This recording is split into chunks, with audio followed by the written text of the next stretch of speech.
All right, hello everyone. I think we're live right now. Welcome to FGC UCLA's Ursine Combo Lab Audio, episode 11. I don't have the little GIF right now. Let me see if I do. Here we go. There we go. All right. This is Ursine Combo Lab Audio, episode number 11. Today's episode topic is going to be all things foot related in fighting games. And this would entail things such as footsies, which is essential element to the strategical side of fighting games, as well as, the more reactive and related side. And we're also going to talk about some move properties that are related to feet, and this would include foot attribute invincibility or low crush moves for those of you that play Tekken and other 3D fighters. And lastly, if we have some time, we'll talk about some specific foot move based characters that are in fighting games. This should include, at minimum, Kim, Kafwan, as you see on your screen currently, as well as potentially, if we have time, Juri and Jun, although those characters are all in different games, unfortunately. I think Jun's in 2002 UM only. He might be in 2002, I'm not sure. But either way, yeah, we'll hope to cover those in today's episode. Unfortunately, it's just me tonight. I think Big Monkey just joined as well. Hi. Hey, what's up, Big Monkey? Thanks for coming along. I just saw that you joined. Let me turn down a couple of my volumes so that I can hear you a little better. And apologies for those of you that are watching the stream. This setup is super improvised, so please bear with me. Yeah, how are you doing, Big Monkey? Good. I just started learning Cliff today. Having a big old time with his fucking massive buttons. Oh yeah, awesome. Sorry, 1 second. Let me switch to headphones because I'm trying to. Right now, I'm literally holding my speaker next to my ear because I think it's not loud enough. Give me 1 second. Just like locals last year. I know, yeah. Oh my goodness. And apologies, guys, that are watching the stream. Just give me 1 moment.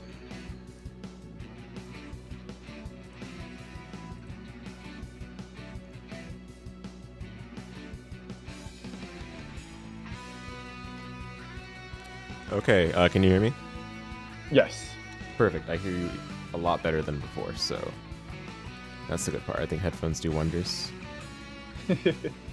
Okay, so I think you kind of caught a bit of the intro, but we'll start off with footsies, and I've shared my laptop screen, so hopefully you can see that on Discord. Yes, I can see the King of Fighters. Awesome. Yeah, so KOF 13 is not necessarily I didn't pick this as the example because of the game, but more so because of the character that's in here, which is Kim, and he happens to be one of the best characters in 13. A lot of it has to do with his strong footsies, which are usually not present in KOF 13 simply because the normals are very stubby. This is just a characteristic that the game has. It's not really, I don't think it was their intention, but it definitely forms the character and the flavor of the game. I don't want to go too in depth in Kim right now because we're gonna kind of shift that towards the end of the video if we have time to focus on the specifics. But I just wanted to make sure that you're able to see the game for when we get to that. So let me switch over to my Footsies Handbook tab. There we go. Are you able to see that one? Yes. All right, guys. So footsies. What are footsies? What is the definition of footsies? At surface level, right? It sounds just like a kiddie way of saying foot. How like Smash always adds ease to their terminology, like spaceys. I don't know. We saw that meme with like what Smash calls it, what FGC calls it, and it's like spaceys, techies, messy guessies. I don't know. That was like, I feel like a lot of that was satirical. Oh, definitely. So yeah. I certainly, no, without a doubt. But like ICs and like spaceys, yeah. Yeah. So, that's what it would sound like at service level, right? But in reality, footsies is like what unlocks a whole profound dimension to fighting games. And The nice thing about footsies is that each central tenet of fighting games, which includes, we're talking about reads, we're talking about the mind games, so that's one of them. Another one would be the action portion, so it's like reactions or execution. And the third one is like the knowledge, having just the metagame knowledge of the game itself inside your head. All of those can be leveraged in the game of footsies for no matter what game you're playing, as long as footsies can be incorporated, which is usually every fighting game. Now, whether footsies are worth it in a particular fighting game is a whole nother story. Maybe we can get to that if we have time as well. But just want to hear your thoughts. What do you think footsies entails, Big Monkey, before I go ahead and read this definition on Footsie's Handbook? Well, I want to preface this with first saying this is very like game dependent, but essentially it's just like using your buttons or like trying to get your buttons to hit somebody in a neutral position while also trying to navigate around their buttons. And in some games, such as like plus R, maybe, for example, navigating around maybe Soul's Far Slash or air dashing over Soul's Gunflame is part of footsies, because you're making a read and maybe a reaction as well, but you're making a read in order to navigate his neutral tools in order to get your advantage started. Sometimes it doesn't work out and you eat 70% off of counter hit, but that's what I would define as footsie. Yeah, actually that's a very solid definition, I would say. It's very clear, it's very simple, but it's obvious as well that there's a lot more to it than what we're kind of able to characterize within words. I think that's the nice part about footsies, is that it's very abstract, but at the same time it's not intangible. There is a very real life application of footsies, which exists in boxing. It's not really called footsies in boxing, but the idea of cross countering your opponent. Basically, the idea of boxing is you do some small jabs just to get a feel of the range your opponent wants to use their strongest punches at, because in order to get a strong punch in, you usually have to wind up just a little bit, and that requires a good spacing so that you can connect with the maximum power, right? You don't want to connect your punch by having to lean forward too much, because then you'll lose a little bit of your power and you might lose your balance as well. Now, of course, in fighting games, we don't have that exact analog, but it's the same idea. You have this precise, optimal spacing for a lot of your moves, and in order for you to effectively outwit your opponent in the game of footsies, you have to play at that spacing most of the time. Now, of course, if your opponent's knowledgeable of this spacing, they might play around that themselves, and that's where you have to make those adjustments, and that's the beauty of it. It all becomes something super fundamental, like it all circles really well, I think, for fighting games overall. You can play without footsies entirely if you'd like. Sometimes that's available and very viable in certain games, but a lot of times you can't play at a high level without paying some mind to it. So yeah, thanks for that, Big Monkey. Let's go ahead and read what Footsie's Handbook says. And I don't want this episode to just be let's read Footsie's Handbook, because this thing is long, and it's also very dense, obviously. So I just want to break it down at a few key points that I found interesting. And I will admit, I read only short portions before this episode, so I haven't read everything. But anyway, so already the writer starts out by kind of like setting the stage with the fact that it's, footsies are dynamic and complex, and it's impossible to convey or grasp at once. So instead, the approach the writer uses is to describe footsies using situations, which I think is, a fantastic way of doing it. It's like in math, where sometimes you have a problem and you want to explain a concept that might not be as easy to understand without showing the example itself. I personally was a kind of person who needed those examples in order to completely understand like how to use the theorem or whatever. But anyway, so there's element 1, which is the idea of stepping into your opponent's poke range and then quickly backing out instead of attacking. So let me switch to KOF 13 quickly. So Kyo's Kyo's jab range is like right there, right? So you could like walk in and briefly walk out. It might be a better example to show it with like a move that's a little slower because it's hard to exactly apply that, but his spacing is right where that red dot is, right? So the idea is you walk into that and then walk right back out. Of course, in KO over 13, the proc guard trigger is pretty jarring, so it's hard to like exactly play that like at that range, but you can still like get the idea, right? Like this spacing is just about right. If you want to walk into it a little bit and then walk back out, like that's how you kind of feint your opponent in a way. So that's what the writer is describing in terms of like the visual concept. And then we see here that this bait works in 10 smashes, and after extended periods of cautious zoning, or with charge characters who rarely walk forward, this can be very effective. So the reason why something like this is effective is most of the time when people want to get their offense going, they want to run at you and attack, right? It's like in a shooter game. If you're a standstill target, you're easier to hit.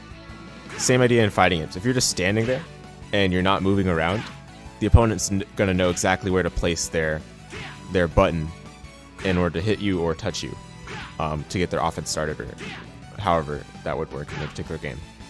But if you're constantly moving back and forth within the range, but also at the very tip of it such that you can easily walk out of that range at will, then that's when you've got like the advantage on your side, which is I think what this first bullet point is trying to convey.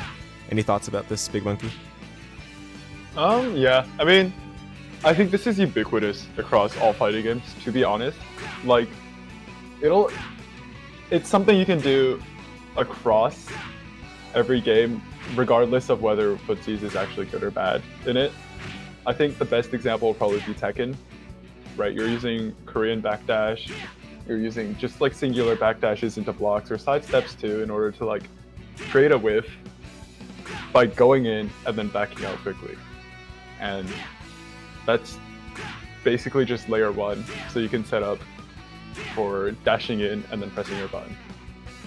Yeah, exactly. Yeah, I think that was very much on the track of what this person was describing. And as you said, this is kind of universal. This is the stuff that is really applicable no matter the game. It's just a matter of whether it's necessary or not, which I guess we'll get to at a later time, because that could be a whole nother dimension to the idea of footsies. But now that we understand kind of the first tenet of footsies, which is just walking just out of the range of your opponent's move, now we can see the second point where it says determine the strings and combos. Or let me just read what it says exactly.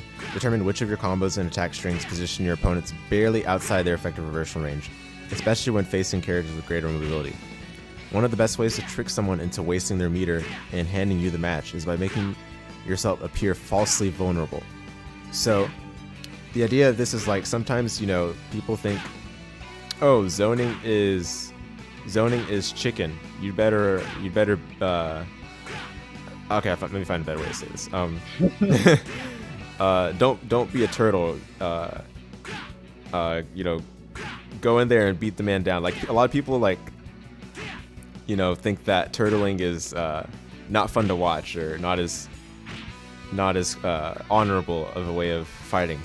But what this person is saying here is that oftentimes running in is vulnerable. Like that's when your opponent can hit you because you're closer to them, which means that a lot more of their attacks can probably connect. But in the case of this, instead of actually being vulnerable, you're pretending to be vulnerable, when in reality you're able to, in a jiff, like walk out of your opponent's range or do some backdash or something, or do a move that gives you some weird maneuver allowing you to effectively dodge your opponent. I don't have the game open right now, but one example of this would be Hazuma's entire Ouroboros.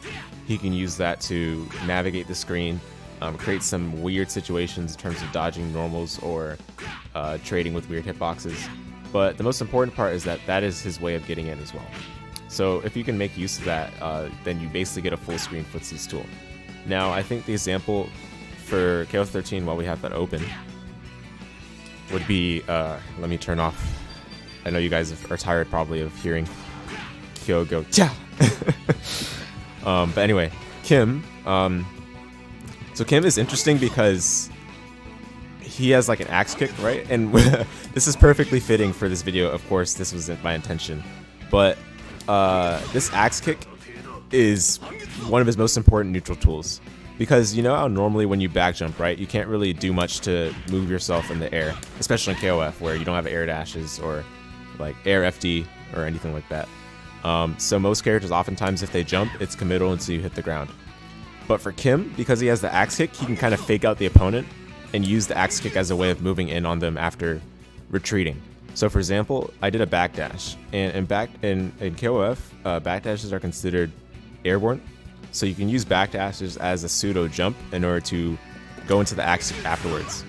And because this axe kick is already a good enough poke like that, then you're able to do some really nasty stuff with it, especially when you do the EX version. The EX version is, you can combo off of it. And actually, this bullet point mentions that if you're able to combo with it or use your attack string to, make use of it, then it becomes all that more powerful because you're able to convert off of it or get some damage off of it. And all of those things are extremely important in terms of the psychological, mental edges that you can gain against your opponent. We talked about this a lot in the Game Theory episode. Wink, wink. Watch the episode if you haven't already. But yes, I think this this tenet is a very important thing to keep in mind when we're talking about footsies. Now, of course, I do want to make sure this is not like a educational podcast. We're just like kind of just talking about. We're kind of get a better theoretical sense of what footsies are. So I do want to redirect myself back to that, focus topic and not spend too much time on Kim specific stuff until the end. But basically, I hope that you guys understand what this second element is describing. It's really just describing a method of faking out your opponent, making them believe that you're vulnerable, when in reality, you've got them in the palm of your hand with the moves you can use to out footsie them. Big Monkey, is there anything you'd like to add on or comment on the second element? I feel like this doesn't really differentiate from the first one. I feel like, yeah, like when you're in there, or like when you're just outside of range, you just wait for them to commit, and then that ties into dashing in and blocking to wait for a reaction. Yeah, I'm in agreement with you there. I think the second element probably expands on the first in terms of like giving it more backing, giving it like, expanding upon the reasoning, because the first element just says do it, and the second element's like you do it to make yourself appear vulnerable, but in reality, you've got everything under your control. So I think I agree with you there. Okay, let's see the third element then for the first chapter. It says, once you've established a pattern of poking consistently at a certain range, use your opponent's hesitation to walk up and throw them. So this one, this is kind of getting into a specific application of footsies. It's kind of like basically once you conditioned your opponent slightly, or once you feel like they're playing into your footsies game, you're able to incorporate other moves that perhaps wouldn't be as effective on the first layer. No, I personally I don't know how I feel about it's being considered like a fundamental aspect of footsies, because I feel like now of course you're tying everything into it, right? That I guess that's the point. But yeah, Big Monkey, what do you think? Like, do you feel like this is something that should be considered from like first principles for footsies? I mean, it could be generalized, right? Mm-hmm. Walking or running in and then throwing them is a very specific aspect of just running in and then mixing them up after you have them blocking, right? Right. So I think it should just be generalized to mix-ups and not just throw, but I get that this is very specific to Street Fighter, I think. Yeah, you're right about that, yep. Yeah, this was written a long time ago. This was written in 2009. And it was specifically for Street Fighter, as Street Fighter 4 was about to release. So, wow. Yeah, long time ago. Okay, so I think that settles it for the first chapter, which is like just the first kind of ideas that are foundational to understanding how to apply footsies. So now we'll go back to the main page. We'll check out chapter 2, and then we'll check out up to chapter 3. Because the rest of this is just, again, it's expanding on further ideas to help you get more convinced that footsies are real in fighting games and they're worth learning. And they're worth discussing as well. Footsies are real! Yes, footsies are real. It's true. It's true. I mean, the reason why we're discussing this right now is that it helps you get more of like a deeper understanding, because I feel like having a good like theoretical understanding always helps for the actual like playing, if you're able to apply and like draw upon things that are discussed here. But yeah, okay, so element 4, when your opponent is looking to punish your standard pokes. So okay, we kind of building off of the previous one where we're like, yeah, the opponent is a little scared now because you keep walking just in and just out of their range. So now they're trying to, basically now the opponent is trying to make you think they'll press a button because you keep doing that. So they'll be looking to punish the punish, basically.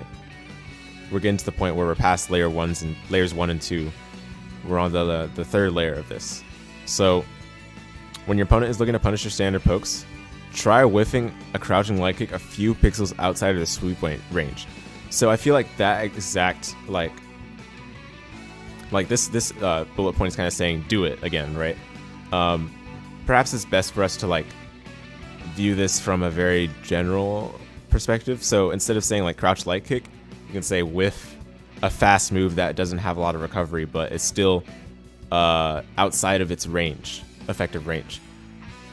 So in boxing, a lot of people like test their range with like a short jab just to get a feel of where their opponent's gonna play. I already mentioned this kind of at the beginning, but the purpose of this is to kind of incite a response from your opponent. So oftentimes people kind of flinch when you do a move like this, and you see it a lot, especially with fireball characters, because you want to fake a fireball. Kim obviously doesn't have a fireball, so we'll keep that out of this episode because it's focused on feet, not magic. But I guess if we don't want to talk about feet, we can use crouch stand light kick anyway. But I feel like punches are so good for establishing footsies. But yeah, anyway, this is what basically the bullet point is describing. I'm just outside of its effective range, but it's enough to make my opponent flinch because it's a fast move that recovers fast. Meaning that if they try to punish this, they'll be too late. And I have enough time to punish their punish because I did this, without really thinking. It's not like I reacted to them sitting there. It's like, all right, I got the idea that I've kind of gathered the knowledge that they're going to sit there. So I'm just going to whiff this and see if they try to whiff punish it. And if they do, I can whiff punish their whiff punish attempt. With something like Kim's Fardy, because that move is insane. So that's what that bullet point was describing, basically. The idea of whiffing a fast, short recovery move to make your opponent flinch. And if they try to sweep in attempts to whiff punish, then you obviously whiff punish that. The next element is... any thoughts on this, Big Monkey? Not really. I mean, it's... like, past the first 3 elements, I don't see much of a differentiation. These are, like, just getting to specifics, I feel like. Yeah, I'm in agreement. We could probably cut... Sorry, go ahead. Oh, it was just, like... This is just part of, like, running a mix-up, right? So... Yeah, no, I agree. I feel like, basically, this is supposed to be, like, the dummy's guide to footsies, so it's like trying to help you build upon the basics with very specific things, so it's like a lot more like burned into your head, Just like in this situation, if nothing else is working, try this next, kind of thing. Yeah, exactly. All right, so I think we probably use this handbook as a good enough guide for now. We can take a look at some of these other things later if we want to see if they have anything more, if we have time at the end. But now I want to kind of shift back to the video game rather than a piece of text on a web page. And we'll talk about some move attribute properties. So now that we kind of understand footsies at a high level, and perhaps, maybe that wasn't even a high level, maybe that was a little deeper than necessary for establishing foundational things. But regardless, let's talk about attribute invincible moves. So if you guys haven't watched already the video from, I believe it was Leon Massey, is that his name? Mm-hmm. The British guy who does the funny, witty fighting game videos. yeah. I mean, he hasn't done a fighting game video in a while, but yeah, he did a video on BlazBlue versus Guilty Gear, I think it was called, and it was disguised like that was what the disguise was, right? But it was actually a video on attribute invincibility and how that makes BlazBlue and Guilty Gear differ. And we can open BlazBlue later if that's necessary. But basically, we want to keep in theme with the foot characters. So that's why I still have Kim here. But foot attribute invincibility is a big deal because a lot of the action in fighting games happens on the ground. Asterisk, of course, for anime games that are based in the air sometimes. But KOF... Sometimes, yes. Everyone's favorite grounded footsie-based fighter, Guilty Gear. True. Anyway, and maybe we can expand on why that's such like a memed phrase and what it actually means, like grounded footsies-based anime fighter. Anyway, foot attribute invincibility. So the reason why we're not like as concerned with like head attribute invincibility, even though head attribute invincibility is also good, is that foot attribute invincibility covers a lot of the most common pokes that are thrown out on a day-to-day basis in fighting games. So a lot of people in KOF love crouch light kicks. This is common Kim stuff.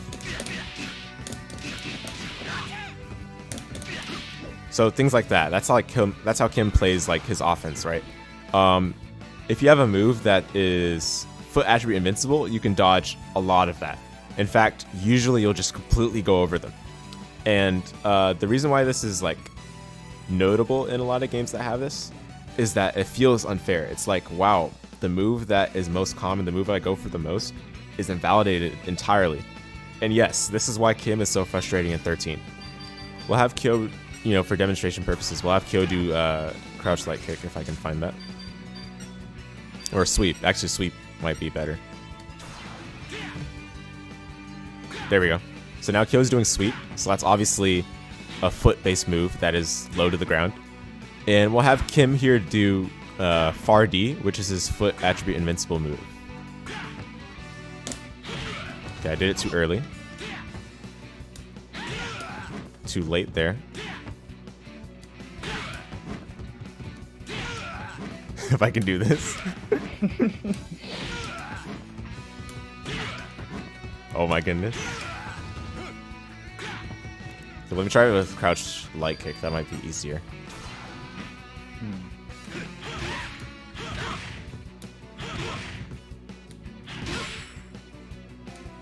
There you go. So you guys saw there that he slightly went over that crouch light kick. At the time, it really weirdly. There we go. Yeah, I think that was a good example there. But basically, so that's good enough there for demonstration. Basically, this foot attribute invincible move is part of the reason why Kim's neutral is so good. You throw this out, and not only do you hop over your opponent's low pokes that they're trying to use in order to establish footsies, as we kind of mentioned before, guys, already, you're also able to get over the common like counter pokes. So if you're running your offense and you get pushed out too far, you do far D because it goes over their like crouch light kick that they would mash in response, or their sweep that they would mash in response. Obviously, I couldn't get the sweep to work, but I don't want to waste too much time with that. But yeah, that's part of why this kind of having this property in a move is so oppressive. And then when you combine this with moves that are just air in general, like obviously air moves put you in the air, right? So they're not naturally foot attribute invincible, but because you're in the air, your foot hitbox is kind of like pulled into the the center of your character a little more. So in Kim's case, his feet go in the air and they come back down. I wish I had the hitbox viewer for this, but anyway, like his feet are kind of like pulled up, so the hitbox is not as low to the ground as it is when he's standing, right? So that means that you can use jumps as an effective way to like get a pseudo foot attribute invincible maneuver. So all of this is especially important for 2D fighters where lows are like the common method of applying pressure, and it's also the default method of blocking. So because a lot of people hold down back, you know, by default in 2D fighters, whenever they try to counter poke, they're always going to go for a move that they can use while crouching, which is often a low. You know, it's kind of coincidence as well, but you know, for now, just bear with me on that. So again, that's why having foot attribute invincible moves is such a big deal. Now, Big Monkey over here is quite the Tekken enthusiast. Oh shoot. Hey, what's up, D Blizzard? Sorry I couldn't get you in earlier. I'm not sure how long you were waiting there. Like 20 seconds. Oh, perfect. Okay, I'm glad then. So right now we're talking about foot attribute invincible moves, and I was just about to ask Big Monkey. What attribute moves? Foot attribute invincible moves. Okay. Yeah. So basically low crush moves. And speaking of which, I was just about to ask Big Monkey. He has a big Tekken background. You know, I just wanted to hear what he thought about how big of a deal low crush moves are in the world of Tekken, since you know it's a 3D fighter. Right. So I think going back to what you said about lows being a primary pressure starter and like the primary way to block in 2D games, right? In Tekken, it's the other way around. You want to stand block because lows are usually 1, pretty slow, 2, pretty punishable, or 3, both, right? So low crushing moves, you can't really just like throw in neutral, even if they're safe, because not a lot of people are doing like run up low as a layer 1, right? Like they'll mid check you, they'll check you with a tracking move.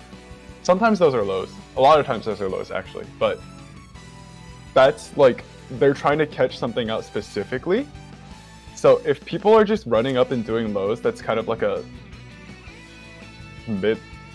low level like tactic. So you could just throw out like a low invul move, right? But those are usually punishable too. Like your fastest low crush move in general will be your hop kick, which is like 5 frames slower than your fastest move usually, and it's also punishable on block.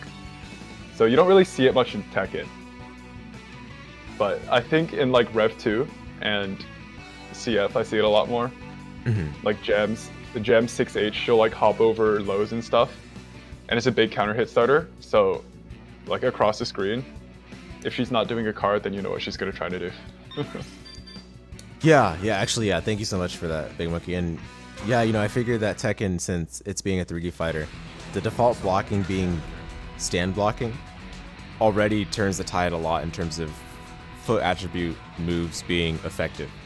I'm just going to character quickly, but while I'm doing this, is there anything you wanted to add, Deep Blizzard, while we're on the topic of foot attribute invincible moves? So basically, we're just trying to understand whether they're as profound as they're advertised and how they affect how people play in neutral and on defense. In Johnny and X with his forward dash is foot invul. I really. It is. Honestly though, whenever I do that, I don't really think about it. It just happens. I'm like, cool.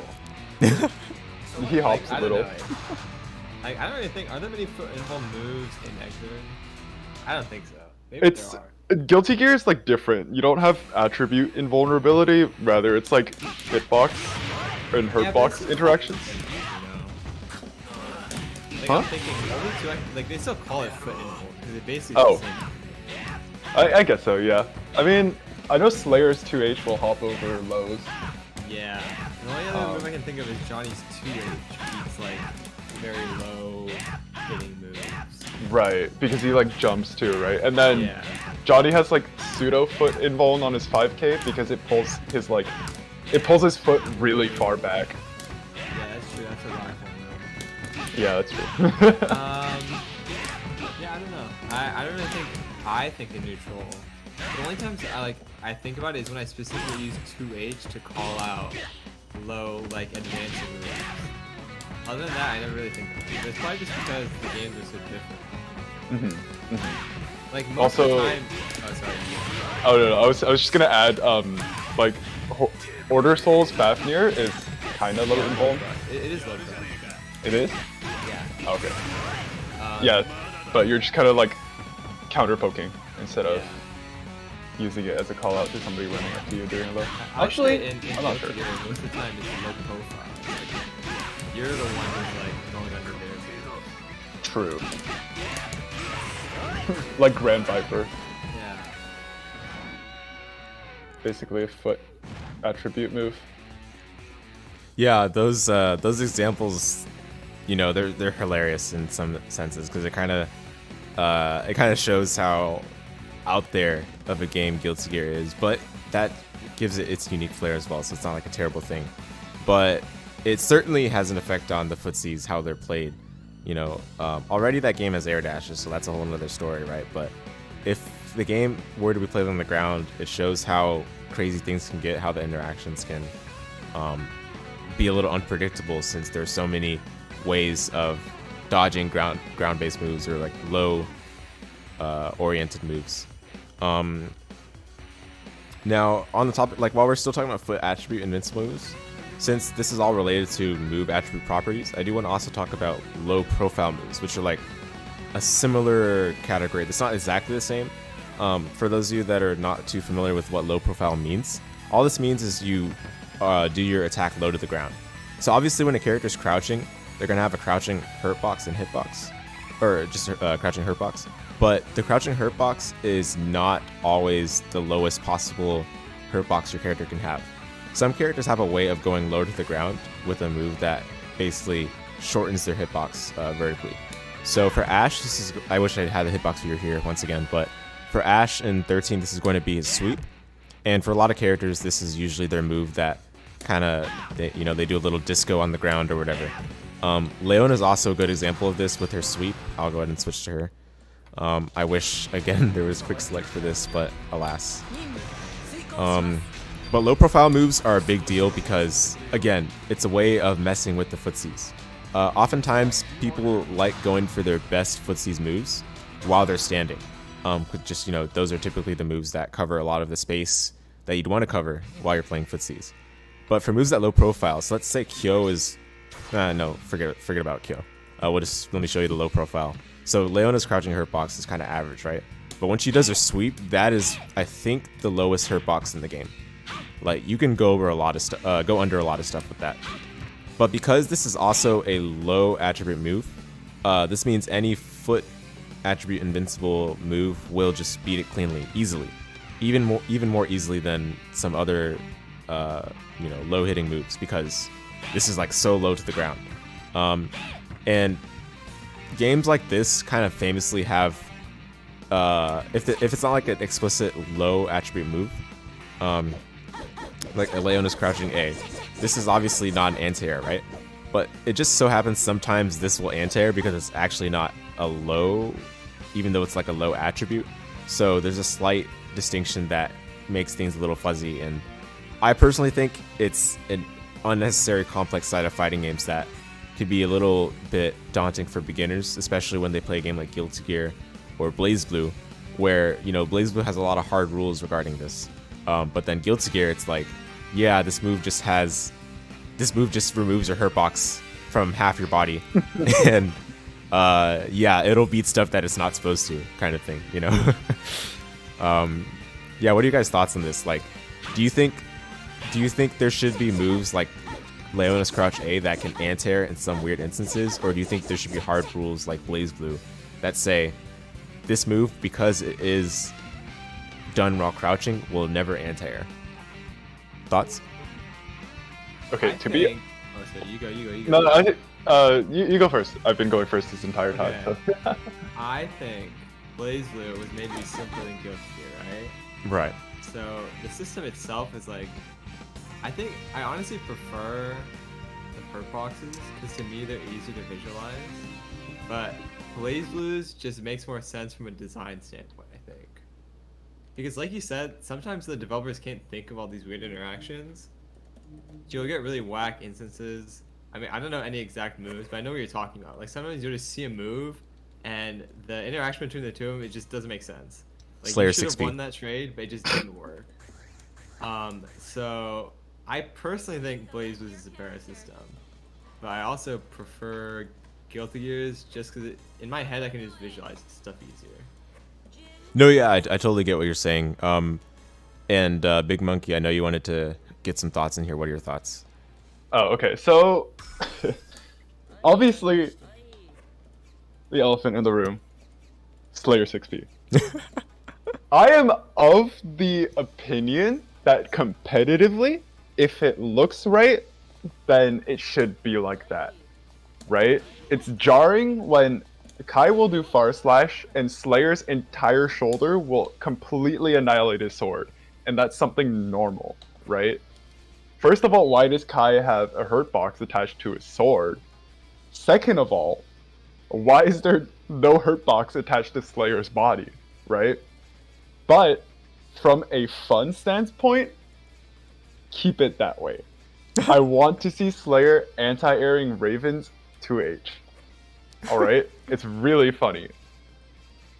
But I think, honestly, aesthetically, it could do a little better in being more intuitive.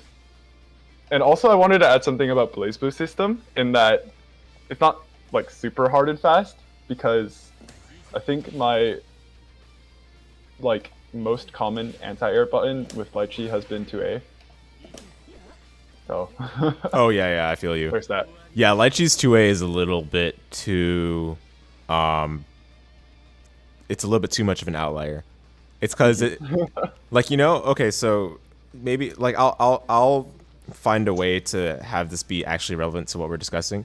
But before, like, you know, I was gonna also show Kokono's low profile thing, because I showed Leona's low profile sweep in 13. But before that, I do want to point out that some characters just do have moves that don't make sense. So, for example, Kokono's 5A can hit crouchers, which is actually, like, not standard. That, like, most characters 5As in this game whiff on crouchers, right? Must be nice. Yeah, I know. But also, this makes Kokono's 5A worse for, like, weird anti-airs. It's like, you know, sometimes 5A can just be weird anti-air, right? Sadly, Kokono's 5A is not as good for anti-airing because of that. So it's a trade-off, a bit of a trade-off. But on the other hand, so I'll take this off now. On the other hand, her 2B is similar to Leona's sweep in 13, where it's so low to the ground that you can actually just straight up low profile certain stuff, even though, well, there's not really even though anything. Like, it's just, they just made it that way, I guess. They're, like, she crouches normally like this, right? And of course, when you're crouching like this, I'm not blocking currently. You can't normally duck the fireball. But for some reason, her hurt box is lowered so much when you do 2B that you can just straight up, like, go under it. If I time it right. It's really weird. Wait, Oh, it whoops. looks like you're doing 3B or whatever, or something. Oh, I'm trying to do dash Or 2B. 36. Oh, I see. Yeah.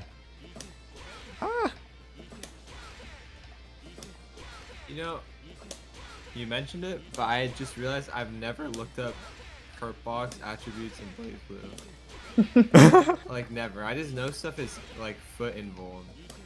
Yeah. Yeah. Or head invuln.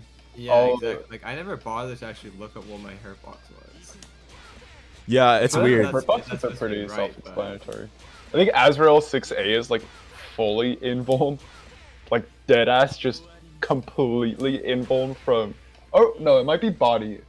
Oh, there we go. But from 7 to 24. Wow. Yeah, it's actually I pretty got it awesome. once. Yeah, it is. Yeah, it's not as hard as I'm making it seem, but I'm messing up a lot. That's for sure.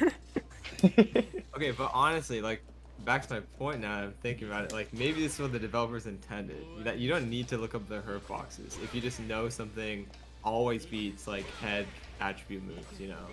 Right.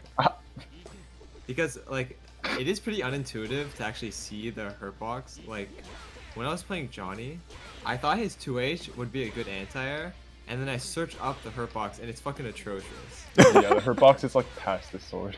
Yeah, so maybe like the actual BlazBlue design is better for the players too. Now that I think about it, but I don't know. There's some wacky things in BlazBlue too, like Imbue 12's DP. It's just like I feel like developers should have rules there, but it's funny when they're broken too. So. Oh no, yeah, I'm in full agreement of that. I didn't want to show Lighty's two-way anti-air, or no, I can't show it with.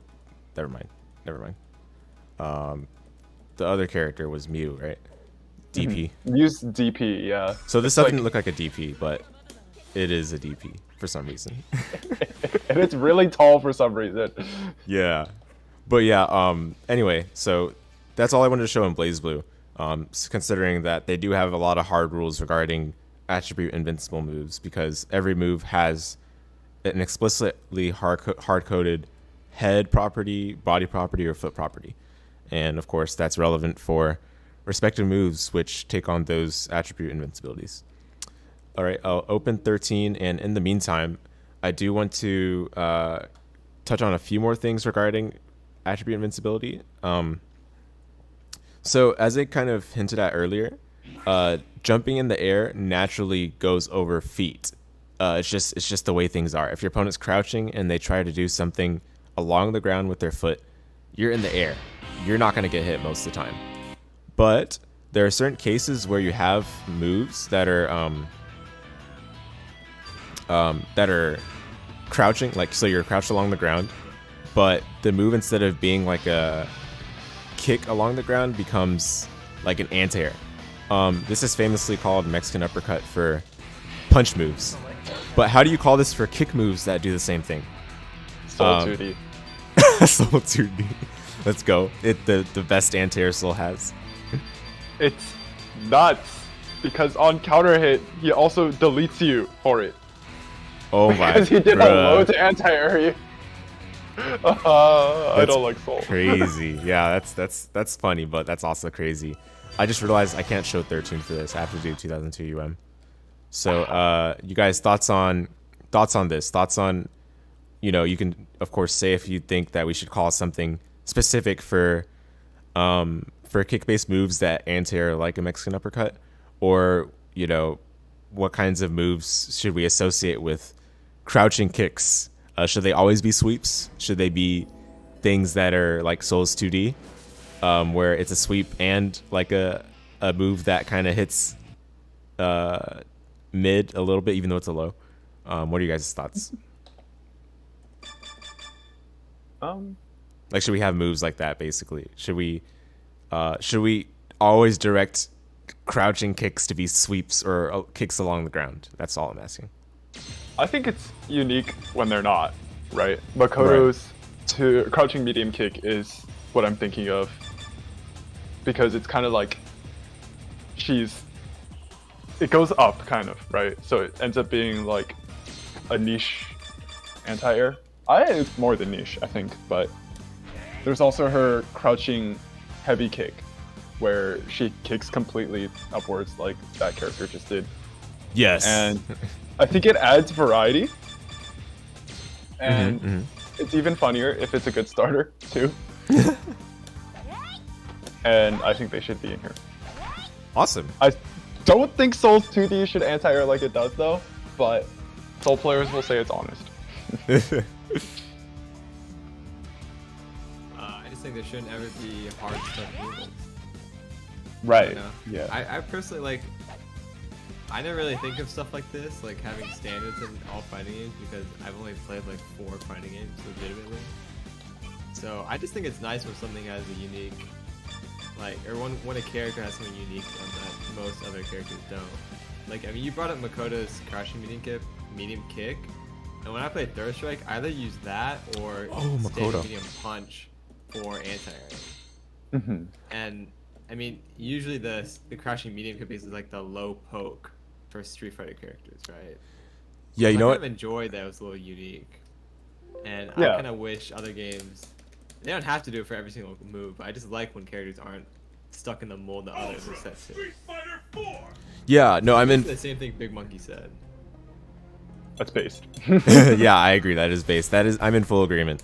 And actually, I didn't mention Makoto's crouching medium kick. It was actually her axe kick, but crouching medium kicks, and actually, it's perfectly fine that you mentioned that instead, because that's a perfect example of a kick that it is done, while she's crouching. So it's like a low kick, but it's not actually a low, and it's actually also one of her best anti-airs in Street Fighter 4. It's actually so funny. Her dedicated anti-air button, or anti-air move, it's an uppercut. But the problem with it is that it moves her forward a little bit. So oftentimes you end up just not aligning with the opponent after they've like completed their jump. So let's say I want to anti-air this, right? Because I go under them before it, I can't actually anti-air with the DP like I'm supposed to sometimes. It works there, obviously, but this is why a lot of times Makoto's just decide to anti-air with a different button. Like medium punch in Street Fighter 4 is a common one.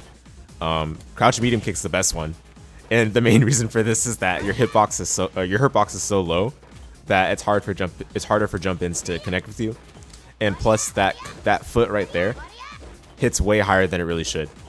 There is a hitbox viewer I have for Street Fighter 4, but I'm too lazy to open it.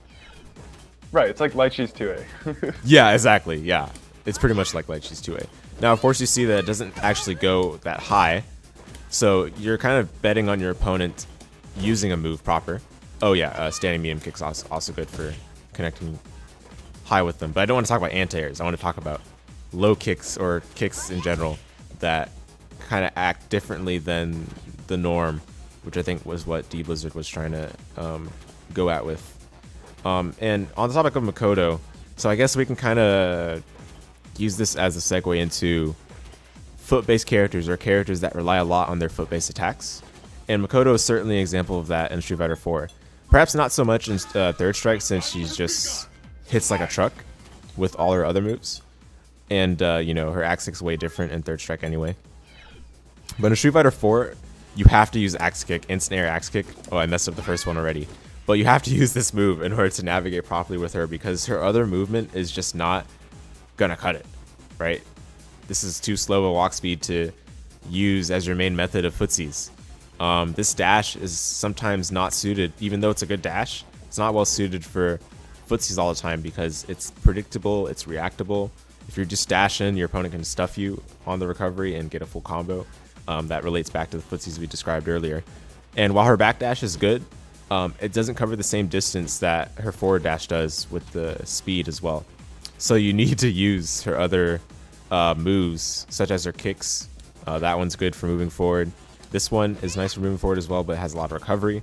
And then, of course, she has her is like her towards heavy kick. When you hold it, you do a feint, so there's no actual attack, and it allows you to get some ground covered in terms of getting closer to your opponent, which is where you want to be with her. So all of these foot-based moves are essential for her to actually work.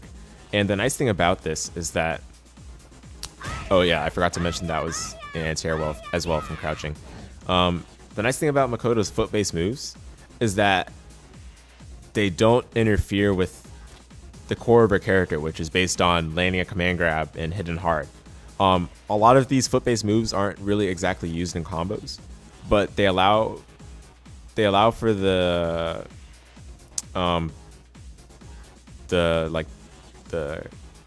chain between your neutral and navigating the matchup to be very tight between the chain of your combos. Like if you do your jump heavy kick, you can swat your opponent out of the air, or after, let's say you neutral jumped and they did some sweep, you like neutral jump and then heavy kick, and then you can use your medium kick to you can use your medium kick to confirm, usually depending on the spacing, but the idea is there, at least. Ignore my shoddy confirming, but and this is all without even talking about her axe kick, which I do want to cover, because this is one of my favorite parts about Makoto and Street Fighter 4, and actually what's really kept me interested in playing her for this long. So her axe kick is not only just a poke, it's not only like something that annoys your opponent because it's so big. It's also her mobility tool because you're not only jumping, you're not only getting over those nasty low pokes that your opponent might do, but you're also throwing out a fat hitbox that moves you forward in the process. And forward is where you want to be with the character. You have, of course, the options to be able to knock them down. You have the options to put them in hit stun, which you can combo from. That was a easy combo, as you saw on the combo counter on the left. But generally speaking, when you have something like this available to you, you know, attached to your foot or associated with your foot, it allows for the range to be highlighted along with like the utility it provides. So in this case, you know, it gives Makoto mobility, and also because it's associated with their foot and not with their arms, which obviously most of the time the arms are not as long as the legs, so that's why it's a big deal that it's associated with her foot. Unfortunately, the same cannot be said for her sweep, which is associated with her hand, and as such is not as far-reaching. Now, why did I mention all of that, right? Why do we care about moves such as Makoto's axe kick or some of the other foot-based normals that I showed earlier? The reason why these are important is because they all tie into footsies. These are all things that, you know, of course you can just go brain dead and use axe kick all day and ignore footsies entirely, right? But if you really want to become like a player that is the master of feet, you have to be able to tie these into footsies. And that's the beautiful part about it. I do want to hear what you guys' thoughts are, like in terms of tying specifically foot-based moves, because, you know, a lot of times people favor the moves that are quick or the moves that are high damaging. But what about the moves that are longest reaching or the moves that are the most central to the character? And like, how big of a deal do you guys think it is that they're associated with the feet specifically? And do you guys think that it makes the character more fun or more interesting or better? Like, I just want to hear whatever general thoughts you guys have about good moves being associated with the feet. Do you have anything, Deep Blizzard, right now? I'm still. I mean, honestly, this is I've never even thought about this. Well, like, good. I'm not much of a foot guy, but I mean, I don't know. Honestly, like the games I play, right? They're anime games, and so most people aren't just fighting with their hands and feet. So like all the characters I play, usually it's with their sword, and I'm a sword guy. I get you. So I kind of I just don't have the level of exposure to like people who just use like their limbs exclusively, especially like just their feet. So I don't know. I personally don't think it's a big deal in my opinion. I think it's cool, but I haven't played Street Fighter enough to like really have a huge opinion on this topic. Okay, Deep Blizzard, I'm gonna be honest. All I'm trying to do is sell the viewers on the validity of this topic, because, you know, I unfortunately said whatever they wanted, and this is what they wanted. So now I have to just go along with this. I don't even know what the topic is. Feet-related things in fighting games. I posted it in the initial real? ping. Yeah, that's actually the topic. Oh wait, you thought this was an elaborate joke? Oh my goodness. I don't know. Yeah, I thought it was like some foot fetish thing I'm just walking into. No. Oh my dude. Okay, I was so- okay. Yeah. Go ahead. Okay, foot-based moves. I personally think as okay, yo, my video drivers are fucking up. All right, can you show me? Yeah, I can hear you. Yeah. Okay. As a feet guy, I think it's really important to me that whenever I'm choosing a character, that they really look like a modern counterpart. Because I like realism in my fighting games. I don't like anime fighting games. So when I play Tekken, right? When I play Tekken, which characters have the best feet moves? Can you tell me, Big Monkey? Hwarang. Hwarang. I would probably pick Hwarang. Because feet moves Oh are my great. god, I hate And that in 5G. Street Fighter, of course, I played Jury. In the Street Fighter 6 beta, I spent at least 10 hours playing Jury because they're my favorite character. I don't Oh think they're yeah, in of the course beta. she's your favorite character. I'm kidding. Exactly. So feet-based moves are just really important to all players of all varieties. Can we agree? I very much agree. I'm glad that you're on board now. Okay, for the purposes of saving, you know, the legitimacy of this episode without, you know, it seeming like we're weirdos, right? Okay, Yes. For the record, I think Sayano suggested this idea because one day we were sitting in call rating BlazBlue characters' shoes. Oh my god, are you serious? Yes, I am serious, and we did get through all the characters, but Oh no, I'm switching to the old Blaze because there's a combo you can do from his. Oh shoot, D Blizzard left. Deep Blizzard, I think he might have like crashed or something. I don't know. Yeah, but I was gonna suggest doing combos, but I wanted to see how long it would take for Sayano to say it was a joke, and then I forgot after that. So we're talking about feet now. Oh my god, bruh. Okay. I'm sorry. It's okay. It's but, okay. Okay, but on the topic of characters that use feet moves, but like not as their main game plan, I think Slayer's kick moves are great, right? Yeah. He's this like dandy guy. When you look at his moves and you look at his animations, he's just having fun. He doesn't care. He's hitting you with the shimmy, wimmy, whatever. But his kick moves are all very strong. 5k is your everything, alright? 5k, it's +3. It's jump cancelable. It links into a lot of things. And in Exert, it gatlings into 6H, which is another foot move, but I do like my feet because also his air combos are like exclusively kick moves besides the enders. And I think in Guilty Gear you don't really see a lot of characters use like their limbs as much as Slayer does, because Slayer is just like Slayer doesn't have a weapon. So he has to use his fists and his feet, but I think people usually look at his fists and not his feet. I like his feet though. They're very nice feet.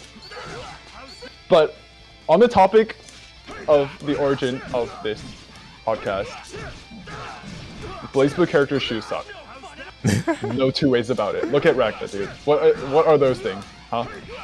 I agree though. This originally started because Jub Jub and I were playing, and I told Jub Jub, Ragna's shoes suck ass, and Jub Jub was like, yeah, they kind of do. You're kind of right. I've never seen them until now. Like, go through some of the other characters. I will show you what I mean. But look at those Nikes when he does his JB. No! Fucking steel tip looking. Dude, I can't with this guy's shoes. Especially with those pants. Yeah, I agree though. Yeah. Ragna's design, like Ragna's entire design chafes with my being. Jins are alright. Jins are. Dude, so you're saying cool. Guilty Gear characters are better than BlazBlue characters? No, I'm just saying BlazBlue characters have really bad shoes, and Guilty Gear characters only have slightly better shoes. Yeah, I guess you're right. Honestly, Guilty Gear their shoes never really like stuck out. The rest of their design is the worst. Right. The only exception, I think Faust and Strive has some really tricky shoes. Oh, true. He's got the J's. Yeah. He has the J. It's like the only time I really know. I think also Zato tends to always have pretty good shoes because they're like nicely laced boots. Oh, you're right. And I like in Plus R, it's really evident. Yeah. It's weird how sometimes like a character with shoes, right? Like Ragnar proper. I mean, because you know not every character has shoes. It's weird to say, but not every character has shoes when they're playing. Like Ryu obviously doesn't have shoes, and but thankfully he doesn't use his. Or I don't know if this is thankful or not, but he doesn't use his feet as much as a character like Juri does. The thing is, Juri doesn't wear shoes. Right, Juri also doesn't wear shoes, which is nasty, guys. Come on, like don't put on some shoes when you go outside, right? Like She's got wrappings on her feet, though. okay, those wrappings will protect you from the dirty Nothing. grounds of Westwood. Oh man. But yeah, it's certainly weird when you have certain characters that like don't have shoes, because whenever they use kick moves, if they have any, it's a lot more noticeable. And I feel like certain people are like, oh, this looks noticeable. I better use this move. Certain other people find appeal. Right. I mean, think about it, right? Like Ragna's 5e is actually good. It's like it's not even a joke. It's a good move, which is why it's memed on so much when people put on the boot at the end of it. I don't remember the brand. It's like Timberland or something. The Uggs. Yeah, the Uggs. Yeah, exactly. Because I mean, this move is just so good for footsies. It's not even because it's a foot-based move, but because it reaches so far. That And thing is the bane of my existence in the matchup. yeah. Every matchup I play. Also, like dashing momentum in Blaze Blue is really weird. Like it makes your moves go really far, and it preserves your momentum for a long time. Yeah, it does. Oh, whoops. Micro dashes are so important in this game, I feel like. Yeah, dash 5B is insane. Like, look how fast. Oh my god! There's no like lag. Like you do the dash. Oh, whoops. You do the dash, and you immediately get the 5B out. There's no like waiting. And actually, in KOF, this is an interesting point. Maybe this is worth talking about. Let me quickly switch to KOF. But basically, in a lot of KOF games, you can't immediately act out of your dash. So automatically doing like a dash into a foot-based move for footsies is not as good as it would be in some other fighting games. Thanks for mentioning that, Big Monkey, about the Blaze Blues dash. Yeah, Ragna micro dash 5e is pretty gnarly. But it's like why a lot of characters have so many micro dashes in their combos too. Yeah, that's true. That's a great point. But that's also why like the Gatlings matter too, right? Because even if the move were like as good as Ragna's 5B, if Ragna's 5B didn't have the Gatlings it does like into his 6A and into his 5C and all of that, like basically any of his equally strength or higher moves, then obviously wouldn't be as good for footsies because you don't get as much out of it. Like imagine if it were not cancelable at all. That would be a little sad, wouldn't it? I make the argument that it's fine, just as long as 5B is correct enough, right? Like, yeah. say Susan's 5B, I no cancel that a lot, right? But only, I think a lot of the reason why is because of the fear that 6B instills in people, right? But also Slayer is 5k, right? It doesn't Gatling into anything, in plus R at least. It's still very good because it's plus and it's cracked. Oh, 5k, yeah, it's plus. That's true. Oh my goodness, I forgot about that. 3, I think. Yeah, that's crazy. Azrael is 5B, right? Yeah, Azrael's 5B, I believe. Well, no, 5B is it's not a foot-based move, I don't think. That's true. I mean, but it's just like mid-range moves in general. Okay, that kind of sprayed, I guess. No worries. But yeah. Thanks for mentioning that. So KOF, right? Dashing into like, oh, whoops, it's gonna be weird. Dashing into Kim's far B, which is like the Ragna 5B equivalent. You see how there's a little bit of lag. Like, trust me, guys, I am like trying to walk back as soon as I can after the dash starts, and there's like a little bit of waiting. I have to like go the distance, the minimum distance that is required of a dash before I do the 5B. I said 5B. Stand light kick. Too much anime. The reason why too much Ragna. Yeah, too much Ragna. That's true. The reason why this is significant, guys, is that KOF 13 specifically, the walk speeds in this game are already fast enough. So oftentimes you don't really need to like dash into a button. You would either walk. Dashing is so natural. Yes, it is a 5B tap, but KOF and anime notation is not bread and butter. So we got to keep it pure. We got to keep it clean. Okay. rid of the anime. We got to stick to the traditionalist viewpoint, which is this is a standing light kick. I'm sure we call it a 5B if you want, but no, don't. 5A, Tap. right? 5A. This is 5B. No, 5B, you're right. 5B, No, yeah. tap. Don't take me too seriously. I'm trying to keep it like I'm trying to like keep it a little humorous. Make KOF great again. Yes. Oh my god. Oh man. Oh no. Okay, he gets it. Okay, I got whooshed. Then we were both joking. And anyway. Okay. So the reason why like obviously I'm so used to just dashing to get in KOF. So Dashing into like a button like this is natural, but because walk speeds in KOF 13 are so fast compared to other versions of KOF, walking into like a 5B is actually like pretty good. Now it would be much better if, you know, Kim didn't have a 6B attached to his moveset. So it's not as easy to walk into a 5B. It's actually a lot easier to dash into a 5B because you can just hold back after the dash. Blaze Blue moment. Yeah, exactly right. Hazama 6B, Rachel 6B, Lychee 6B. Can we just have easy micro dashes, please? Oh, actually, Rachel 6B is good for footsies though, so it's not as like, it doesn't feel as bad when you get it on accident. But still, I get you. The nice thing about KOF is that you can just jump and do your pokes all the same with footsies. And Kim is a lovely character for that. I mean, he's got really good air normals. His jump C that's his jump C, by the way. That's his jump heavy punch. It is a foot-based move. And I guess this is now time for a good segue into characters that are entirely foot-based. Kim is one of those characters where he has very few actual punch-based moves, despite the mapped move being called X punch, like light punch, standing light punch, jump light punch, crouch light punch.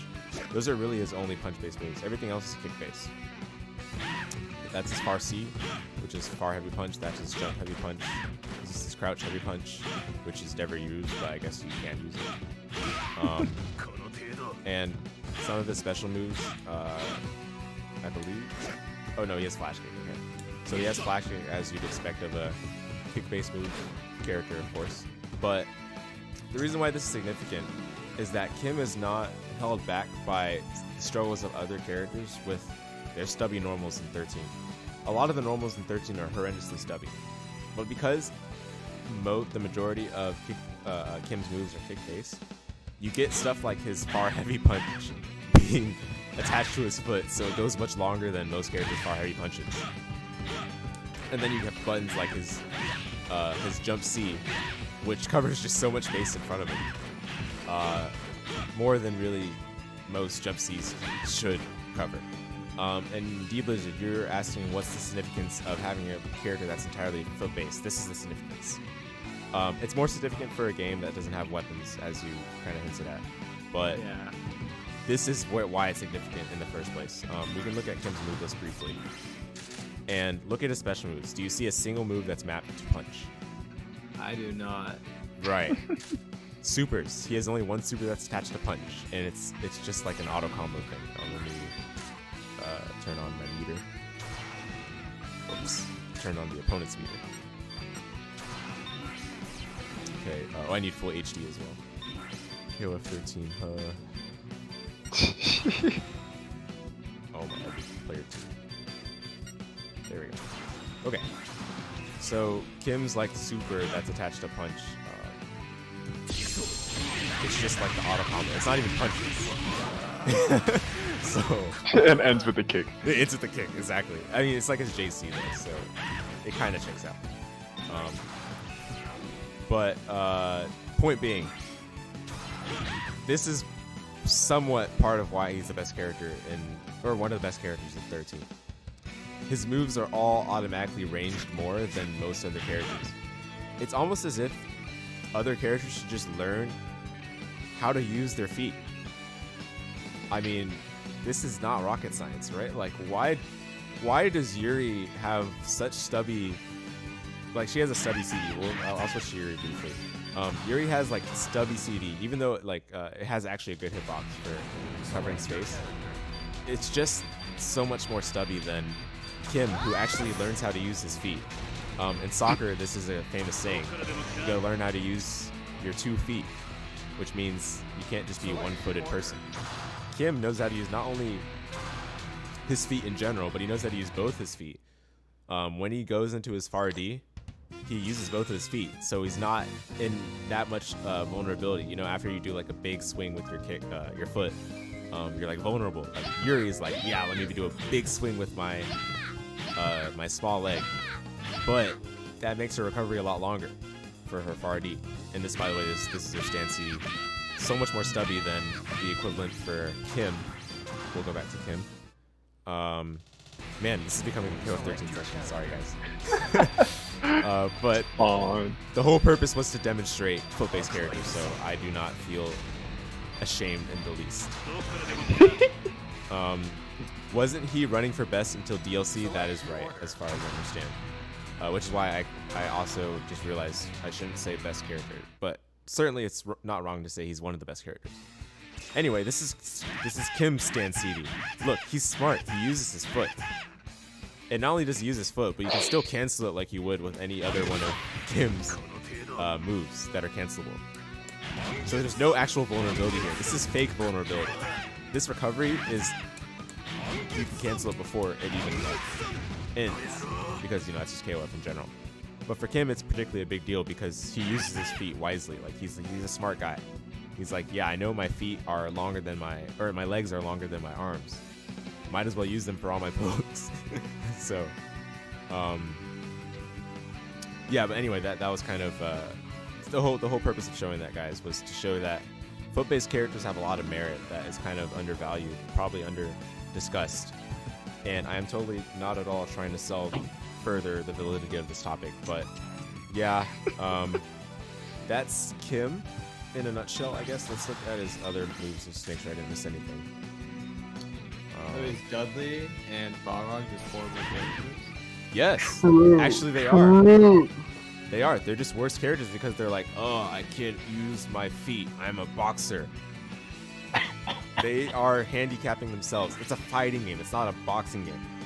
Fighting game, you use whatever you've got available. That's allowed in the rules, of course. And in KOF, weapons typically aren't allowed, but some characters think they can defy the rules, like Billy, so they bring their weapons with them. But that's a whole nother thing. They invited the Sam Show characters too. True. I mean, yeah, obviously newer KOFs are getting weirder and weirder. But as far as I can remember, the rule was that you couldn't use weapons. Yes, Vanessa is trash. There's a reason why she's low tier in 15 now. It's because she's not smart and she never uses her foot except for exactly one move. Or two moves, I guess, which is her CD moves. Wait, why did I exit 13? What was that? What was I playing? Oh, you said Dudley. Yes, Street Fighter 4. Yeah. Oh, yeah. I guess on the topic of that, like, should they? So we've kind of discussed like the merits of having characters that use their feet mainly. Does this automatically mean that characters that don't use their feet, should they be buffed enough to compensate for that, or like should they be just left in the dust as trash characters because they just are inherently weaker? Or are they inherently weaker? I guess that's another question too. What are you guys' thoughts on that? Ultra Street Fighter 4! No, I don't think they are. I mean, of course, I feel like they're gonna have unique like movement and buttons like options, The right? curtain has raised on the world's most I think extreme fighting tournament. Who will walk lacks away a victorious? count or a cross edge, right? Balrog. He lacks a cross edge. Oh. But Training stage. I don't know, like what he makes up for it isn't just raw Destination damage. confirmed. He Are also you has that ready? like movement option of the charge punch, right? So while he doesn't have the like feet for those have good pokes. I really can't. I mean, these I'm pokes not are really good. well versed. His, But, like, his charge moves like are a good. standard, like just standing there. Like, does he have good range with his like standing medium?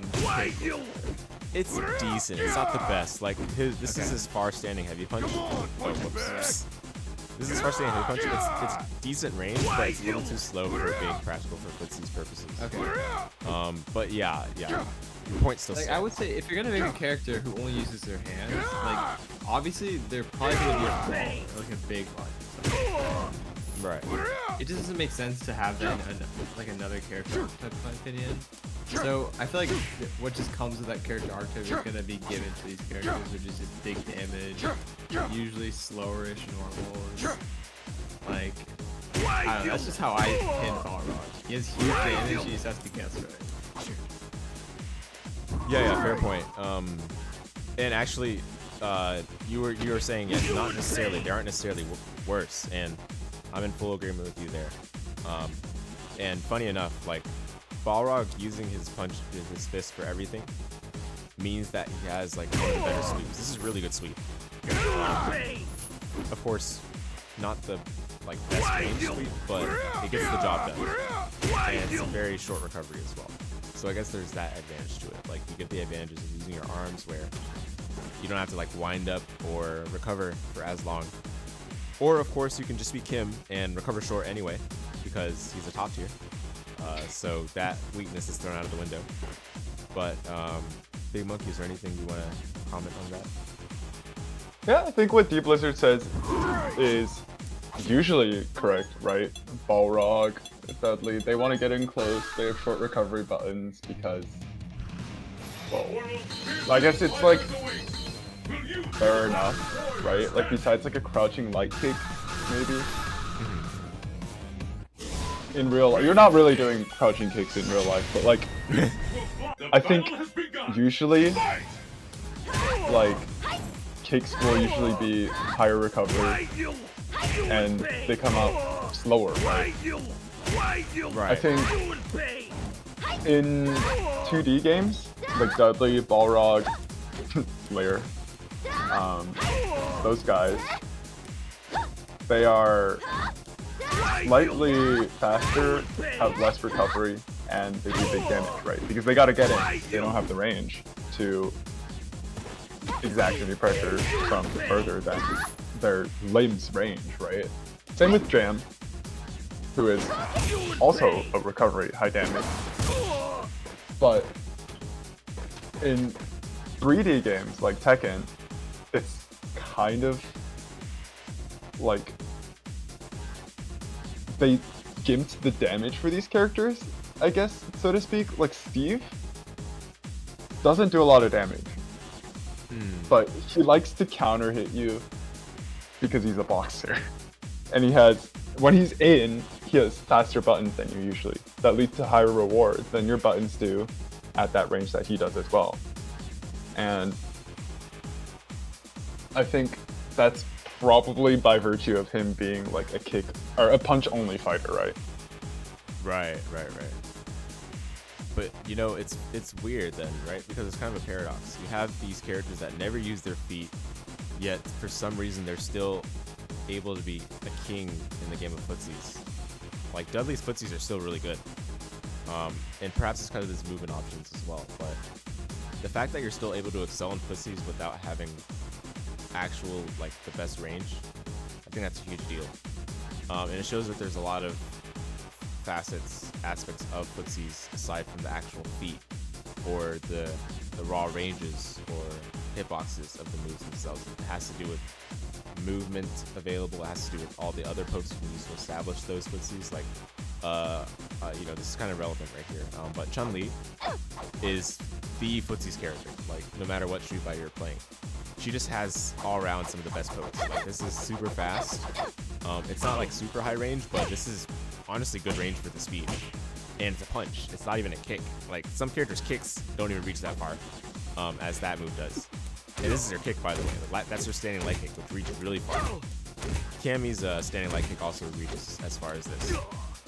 Then you have her far heavy punch. Oh, whoops. I didn't want to show that right away. But her far heavy punch is a punch that reaches farther than the farthest kicks of characters in this game. This shows that she's intended to be used in a footsies like manner. And that's not even the farthest reaching poke, because then you have her far standing heavy kick, which is insane reach for the speed.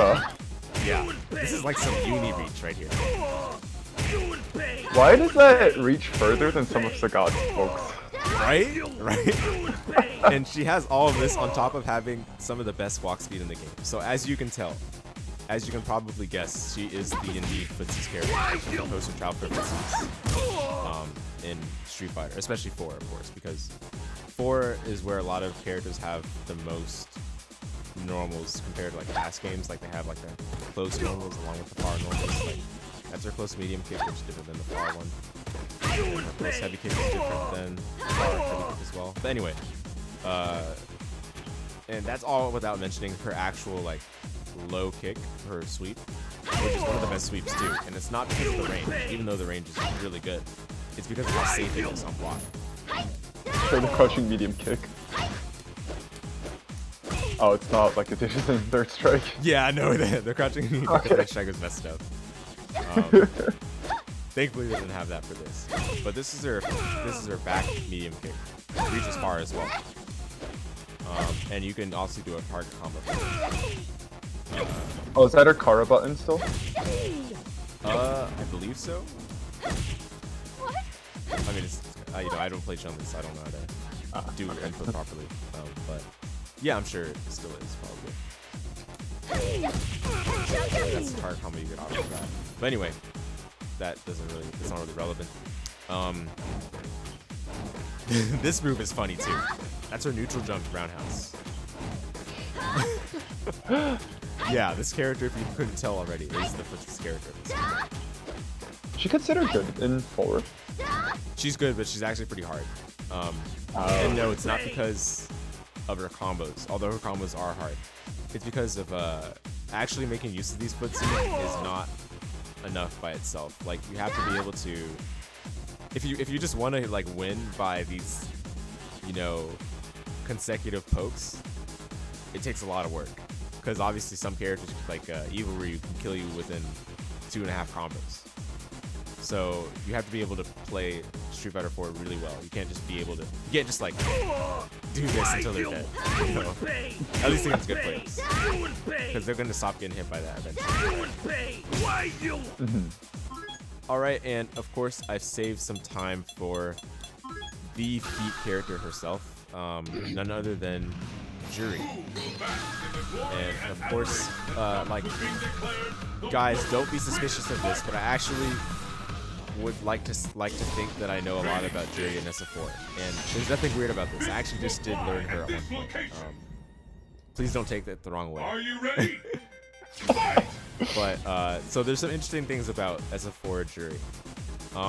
First of all, she's similar to Kim, where a lot of her punch map moves are actually kicks. So this is the case for her. That's her air heavy punch, which is a kick. It might be a punch, I can't tell. It's sometimes too fast to tell. Like, I know for Terry's rising tackle, it looks like a kick, but he's actually just punching in a really weird way. That's off topic. Anyway, that's her air medium punch. That's her air light punch.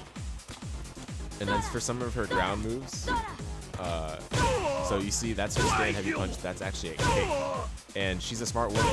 She uses her feet even for her punch moves. But the problem with Jury is that she also tries to, I don't know, I mean, this is not actually like canon. I'm not saying stuff that's actually in the story or anything. But I would assume that she tries to look cool or, you know, exhibit her style to some degree, which gets in the way of using actually effective moves. Because, you know, while she's flexing her flexibility with this move, I don't think it's an effective use of her feet. For this Hey yo! You know, I mean, she's contorting her right leg, or her left leg, but I don't think, I mean, why not just like turn your left leg into them instead of like, you know, trying to twist it in a weird way. Anyway, that's like a personal opinion. And then she's got, this is her standing roundhouse. Going back to low attribute invincible moves, this move actually low crushes in SF4. So really nice. Something like this as a counter poke. A weird position. Oh, also forward roundhouse, I think. It doesn't look like she has a roundhouse map, but I think you're talking about her towards medium kick, which is her overhead. That one. Yeah. That one also low crushes, and it's an overhead, so really nice for poking at its optimal range. A lot of times people like crouching at this range because it keeps them in place while also blocking. Of course, holding back makes you walk back unless your opponent throws out a move, which is often something that grapplers must make use of. They have to whiff these kinds of moves at this range to lock you into proximity guarding, which basically jails you in place while they try to get closer to you and land a command grab on you. Well, that's kind of a separate topic. The main reason why these kinds of things are important is because these spacings are what allows these characters to excel at what they do. And in Jury's case, it's using her feet, even though her feet are not as effectively used as Chun-Li in my opinion. But I know I don't want to disappoint any of you Jury loyalists, so. On the topic of fireballs too. Oh yes. She uses her feet for those. Yes. This is my favorite part about the character in SF4. her fireballs can be stored indefinitely by holding the corresponding buttons. Now, what makes this interesting is that you lose access to using these buttons, the normals that correspond to them. So right now I've stored all of them. If I release it, so that input was just an accident. So I no longer have my medium fireball stored because I released it on accident. But the light fireball, which you will not see the input for because I'm holding it down right now. You see how she released it, but there was no input shown on the sidebar. This is interesting because you lose access to your normals, especially the ones that are related to your feet. And her feet, her feet are her character. No feet, no jury. Okay, let's just be real. We gotta keep it. You gotta keep it real. So real, right? The feet are the character. You lose access to the DP. So that's her DP. You lose access to that. You lose access to her sweep. You lose access to her sick buttons in neutral. You lose access to her best jump-ins. That's a good jump-in, right? But it knocks them down, so you don't get as much off of it. Oh, she has a dive kick. Yeah, you lose access to dive kick too. And her dive kick is good for feinting opponents that are trying to anti-air. Like, you jump in, you use the dive kick to delay your jump in time. You can also use that to cross it. The nice thing about it too, of course, is that target combo. Do they call footsies? That's a good one, Sarah. Do they call footsies meteries in Europe? Wow. This dude. But yeah, the fact that Juri uses her feet for a lot of moves a lot of her best moves is also both a strength and a downside. This means that her most central fireball, because it's mapped to her kick buttons, means that you won't be able to use her kick buttons when you have the fireball stored. But it also just makes for all the more interesting of a character. This profundity is lost in SF5 where you just input the move and it's stored automatically, like you don't have to hold it or anything. That can be seen as a buff or a nerf, I don't want to get into that, but certainly calls for some interesting gameplay changes, so there's that to be said. Now, probably the most interesting part about Juri is that her crouching medium kick is probably her best scope for just random neutral interactions because it's cancelable into her special moves. So that means you get pokes like this, which are safe. This pinwheel kick is safe as long as you do the light version. I believe the medium version is slightly less safe, but you get more damage, of course. So doing moves like that in neutral allows you to get some hit checks on your opponent, but it also allows you to get some nasty combos when you have your fireball stored. So you get stuff like that, and the possibilities are endless, especially with feng shui when that comes into play. I don't have it selected for Juri right now, but I'm a Juri scrub. I don't actually play the character, just like every other Juri. So Me too. Yep. Tap here is saying focus attack is gone too, right? Not directly foot related, but pretty big. Yes, that is a good point. If you hold the medium button, you won't be able to use focus attack, even if you try to use a macro. There's no funny stuff you can do if the game is smart enough to prevent you from using focus attack and you hold the medium one. And the reason why that's significant, and thanks Tap for bringing this up, is that her medium Sempusha, which is what the move is called, her medium Sempusha is her most versatile fireball because it's like horizontal, but also at a good height above the ground that it'll catch most characters in neutral. So it's good for spacing and stuff. Whereas the low fireball is good for opponents that are specifically crouching because they can just jump over it. So great point there. And of course, if you hold her light Sempusha, or I said Sempusha, that's not what it's called. It's called Fuhajin. Sorry. This move is called Fuhajin. Sempusha is the pinwheel, I think. Yep, you're right. Yeah, thanks. If you use her light Fuhajin, then you can't throw, which is a huge deal because throw is strong in support. Those are not footsies related things, but those are foot related things because they are essential components of Juri the character in SF4. Now for the actual discussion, and here's where I want to allow you guys to make some comments on this. Do you think a character like Jury is interesting because of this, or do you think these are just clever ways of making her unique and keeping her as the poster child for foot fetishists to enjoy? I don't know. What do you guys think? Do you think it's like profound, or do you think this is just a silly way of making her worse?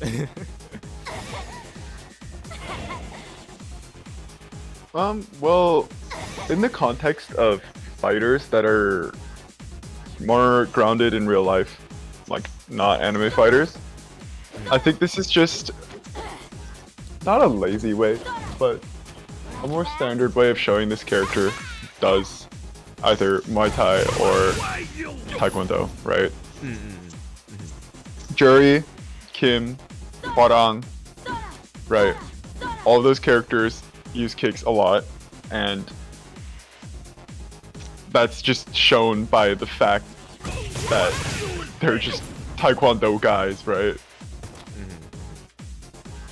And I think that's the best way that fighting games have come up with to show that they're Taekwondo practitioners. So I don't think there's anything particularly interesting on that sphere. But for anime games, I think it's a little more nuanced, right?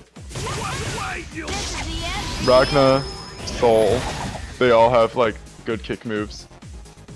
And it shows that like they're not always using their like swords and stuff.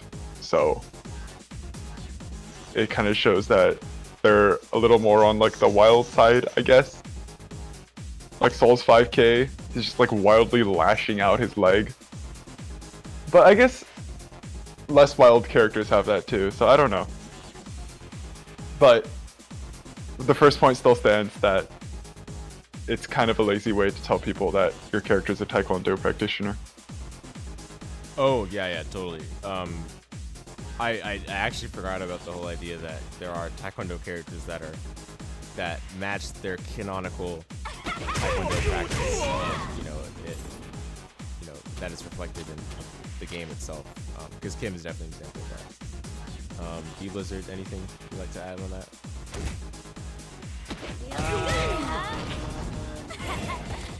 I don't know. I personally don't think it's lazy, but I just think it's a way to create unique characterization for characters. I don't know. Yeah. It's not like they...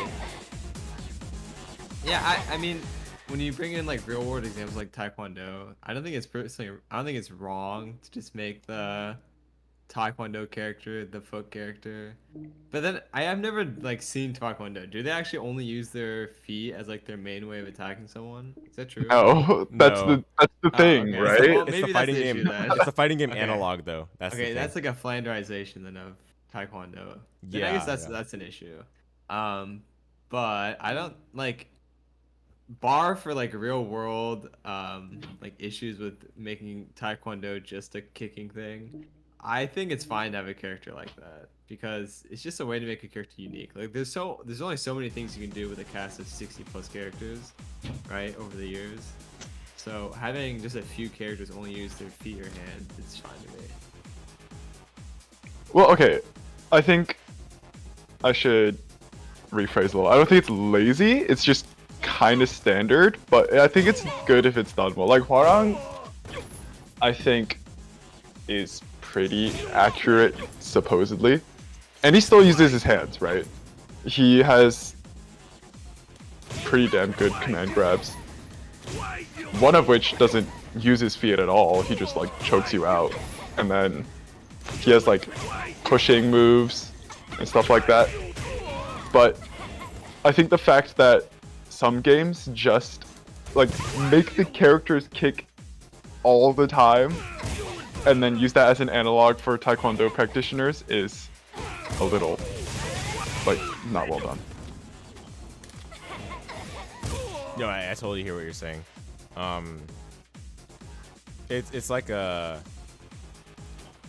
archetype, right? But they leaned in it a little too much, and it takes away from the otherwise interesting realism that would be available. I can think of like an example here in VF.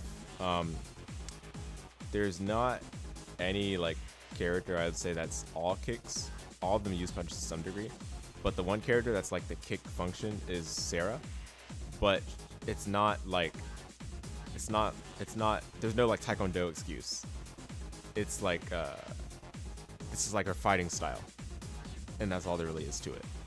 But because it's so similar to Hwarong, people often compare it to Hwarong, and Hwarong is a Taekwondo user, obviously. So it's like, oh, Sarah's Taekwondo, therefore.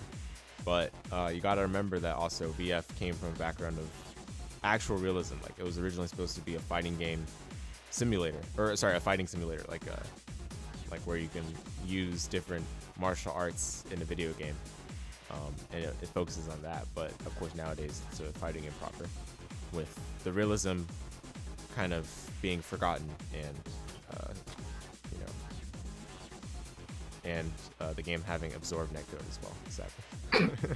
But I saw a lot of comments from you guys during our brief investigation of Taekwondo users, and looks like Sero said, I think making characters kick punch specialists makes for some creative moves sometimes. Yeah, I'm full agreement with that as well. Jury, like I'm just rediscovering that it's specifically Jury's heavy punch moves that are kicks, in terms of which punches that are actually kicks proper. It's her other punches that like light and medium that are real punches, but like that's her crouching heavy punch, which is a kick, standing heavy punch, close standing heavy punch is a kick as well, and jump heavy punch. So pretty interesting. Like, yeah, you can definitely use that as a way of making characters unique, or fooling the gamers into thinking that the character is unique. Because, you know, they're just functions anyway, you guys.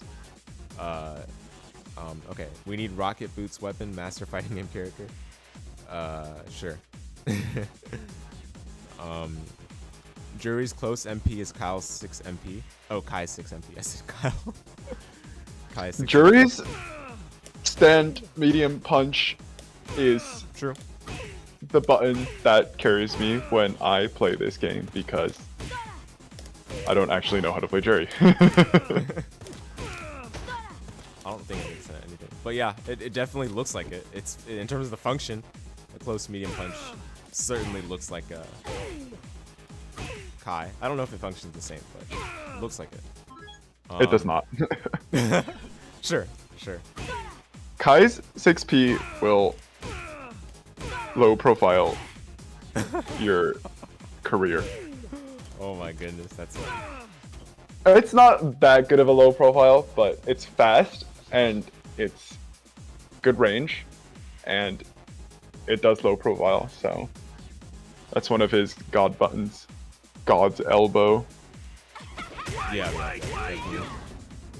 Tap. So the reason I said unique in quotation marks, like as in the game tries to fool you into thinking that they're unique, is that sometimes they run out of ideas, right? Like a lot of what Smash is plagued by is the fact that there's so many like mirror, what are they called?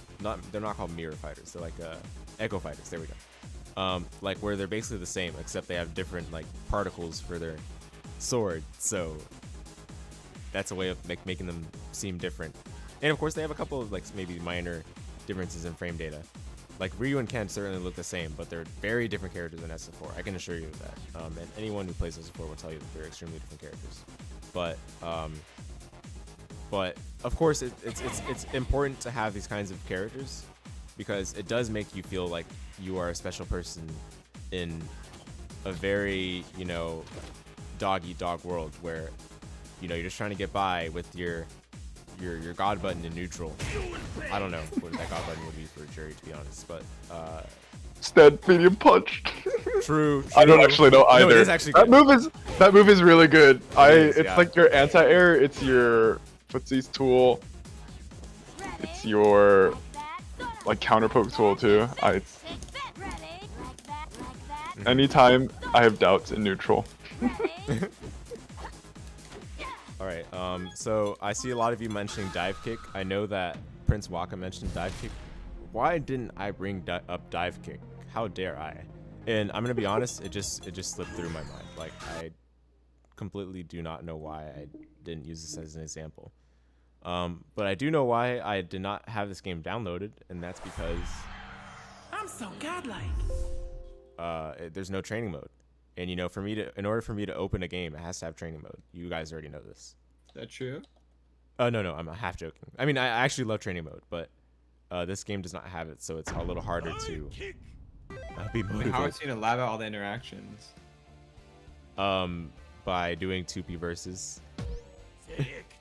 if that's possible. I don't remember. It's been a while. Statistically, I can never lose. Ah man, this is a mistake.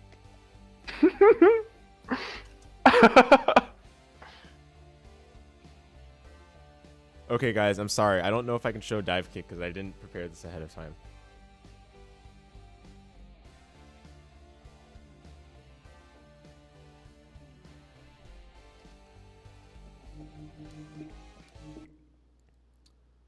All right. Yeah, I don't know about this. I mean, I can show Yun, right? Let's go. What about footsies? I don't own footsies, Prince Waka. I'm sorry. Yun? Apologies. I will have to go like soon. Is there any last remarks?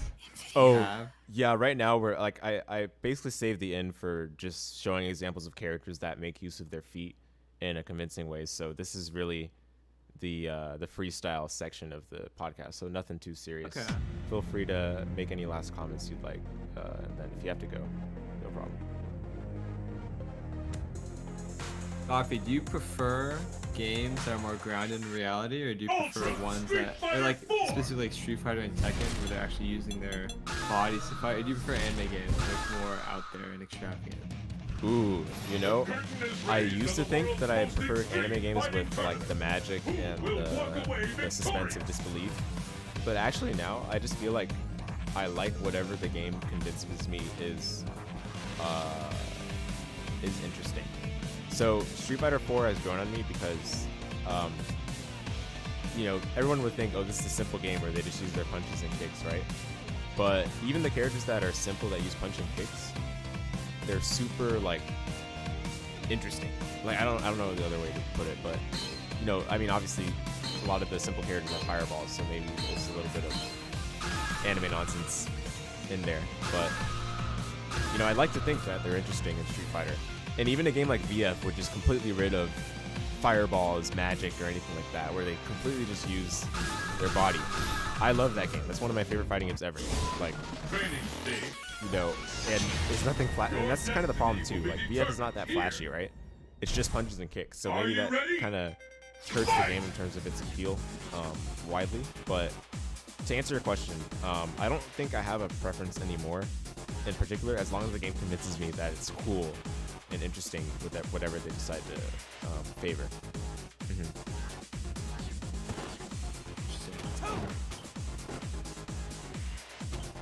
Yeah. Same for me too. It's a pretty good argument. Or stance, I guess. Oh, you know what? I'm on USF4 mode. To entertain you guys, I'm gonna use AE mode. I'm not sure if they have AE vanilla. They probably don't. You can switch, I think. Yo, they do. Let's go. Okay. This character, I watched the Bad Balance Yoon video. Yeah. This guy is cracked. No He's good in minimum height. U4 too? Or Street Fighter 4 too? He's good in every game he's in, I think, besides Capcom versus SNK 2. So honestly, I'm bad at Yun. As you can see, I don't play Yun. I can't even do his instant dive kick. But in the AE vanilla, you could dive kick basically as soon as you could input it after jumping. Oh man. No, they said they wanted Yoon to be good in this game as well. Based Capcom developers. But there's probably some counter to it. The counter is don't get touched by it. Okay, never mind. Okay, well, it's like if you get hit by it, you're not really taking that much damage because he doesn't really get much reward off of it, right? But he gets unless it hits meaty. He does get in, Yeah. And it does cross up. There's that move. And it is really plus if it hits anywhere below like chest level. But the reward is really there. Oh, Sero, you're right. Rufus can do is lower than Yun. That's true. I will admit though, I've literally never opened Rufus in training mode, so I'm about to be exposed if I misinput the dive kick or something. I think it's the same input as Yun's. Oh, perfect. Thank you for having me. I'm gonna head out. Okay, for sure. Hey, thanks for coming through.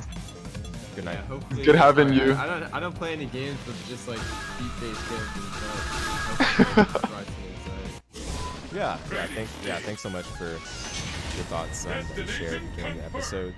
You guys give an 888 or claps for joining us tonight. And yeah, have a good everyone, night. vote Sir. for Exerd on CCBL Season 5. Let's get to the top, baby. 2 seasons of Guild Gear in a row. Is that allowed? Is there a rule against that? No, there isn't. I will have you know. It can be Exerd? It could probably be Exerd, but I will have to check with Cyano Alright, let's again. get it. Hey yo. The rollback is real! Okay. What's the input? I think it's 3K, right? Let's see. J3K? Is it not? Yeah, Oh, it it's is. medium. Yeah, I was doing light. That's why. Ew. Yeah, Sarah, you're right. You can do it way lower. But he's not top tier, is he? No. And you can steer it too, it looks like. Like Eunice, like completely and utterly top tier in AE, right? Right. AE's literally one of the best cards. Yeah, thanks, Sarah. I got the input now. Deserved. Yoon requires a lot of effort to play, and therefore should have a lot of damage. Wait, this is crazy. You can do it from back jump too, unlike Young.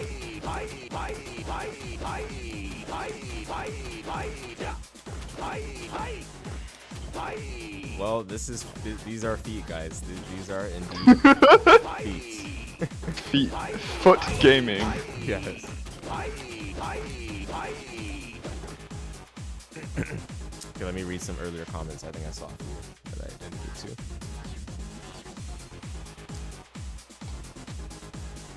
Oh, you meant dive kicks. Dive kick moves, not dive kick the game. That's funny. You guys just baited me into installing dive kick. Oh, that's funny. If you hit low enough, most of them are. Oh, talking about dive kicks being plus. Yeah. You know, you see why feet is so important, guys. Have you ever seen a dive punch be plus? No. Have you seen a dive kick be plus? Yes. Therefore, dive kicks are better. Feet are better. It's just, you know, it's in the data. Data support what I just said. I legit, though, do not know of a single dive punch that is plus. Wait, let me see if this is. Let me fact check myself before I say this. Oh, okay. Yeah, I already know of like one dive punch in KOF 13, and it sucks. It's Kenso's dive punch. Slayer has a super that is a dive. I'm not sure it's a dive punch, but it's like a dive head, but he just like rockets straight at you head first. And I think if they FE it, it's plus, but you have to block it. Otherwise you have to make him block it, otherwise you're horribly unsafe. But on the flip side, if it's right, you get 260 damage, give or take, which is like more than half of a health bar and like 80% stun. So that's always nice. Okay, yeah, I hear you, but I mean, I think the point still stands. Dive punches are just worse than dive kicks because they're never plus. This is not plus. This is just bad, actually. It's used for This is just bad. Yeah, it's just bad. Do it again? There we go. At least you can TK. That's the nice part, I guess. Is Kenso good in this game? No. In fact, this is famously the game where he got a really botched moveset. Like, I mean, like, it's not that it's bad. His moveset in this game is not, like, terrible, but it's way different than previous games. Okay, I will say jumping punches in Tekken are plus sometimes, and that's really infuriating because Paul doesn't deserve a low crushing, wall bouncing, plus dive punch, but he has it. That's funny. Fucking Paul players. I can't think of any people in Exer that. Oh! Bandit Bringer. Huh? Oh, Bandit Bandit Bringer, Bringer. no. Get fact check. Dang.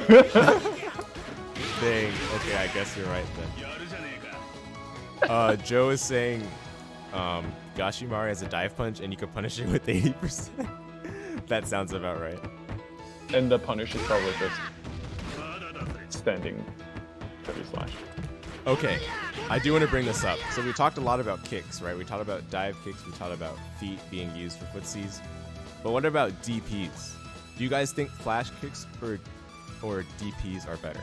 Kenso over here has a DP, but it's kick based. It's like a spin. It's like it spins upward. And the main problem with it is that he moves forward. It doesn't have to do with the fact that it's a kick, but you guys think aesthetically flash kicks are better or DPs are better? Flash kick. I agree. 100%. They're cooler. I think they're cooler. Remy's is really cool. It's like a big like energy like arc, I guess. I think flash kicks tend to be visually more appealing because they get to do that arc thing because your like legs are disappearing behind your back. But dragon punches are cool too, I guess. If you're weird. Like Slayer's crosswise heal, actually. That one's pretty cool. Yeah, I think. Yeah, I don't know. I mean, I feel like they have to do some convincing, to make a DP look cool. Like they have to do a lot of like. This is subjective, of course, but I feel like DPs you have to work a lot harder in the animation or visuals department to make it look cool. But flash kicks are always like just sick, even without effects. Like Kenso doesn't even have effects on his it's not really a flash kick, but it's a DP with kicks, right? And this looks cool without even needing like effects on it because he does like this weird flip after he comes back down. So at least you can recover in style before your opponent beats you to death. Yeah. And of course Kenso also has oh whoops. I can't do it, but you're supposed to like match. There we go. And then he gets tired. And that's associated with his DP input. So instead of a real DP, I mean this is a real DP, but instead of like a DP on his DP motion, he has that weird like machine gun punch. Imagine a Tatsu, but with your hand. Wait. I feel like this has been done though, right? Like I feel like there are Tatsus with the hands. Like I can't think of like an example right now, but dude, I could not tell you either. Man, okay, now I'm curious. I gotta find an example of a Tatsu with the hands. I feel like this has to exist already. And okay, Retro, for the definition of a Tatsu, are you using like the revisionist definition where it's like anything that's like a quarter circle back and functions like a Tatsu?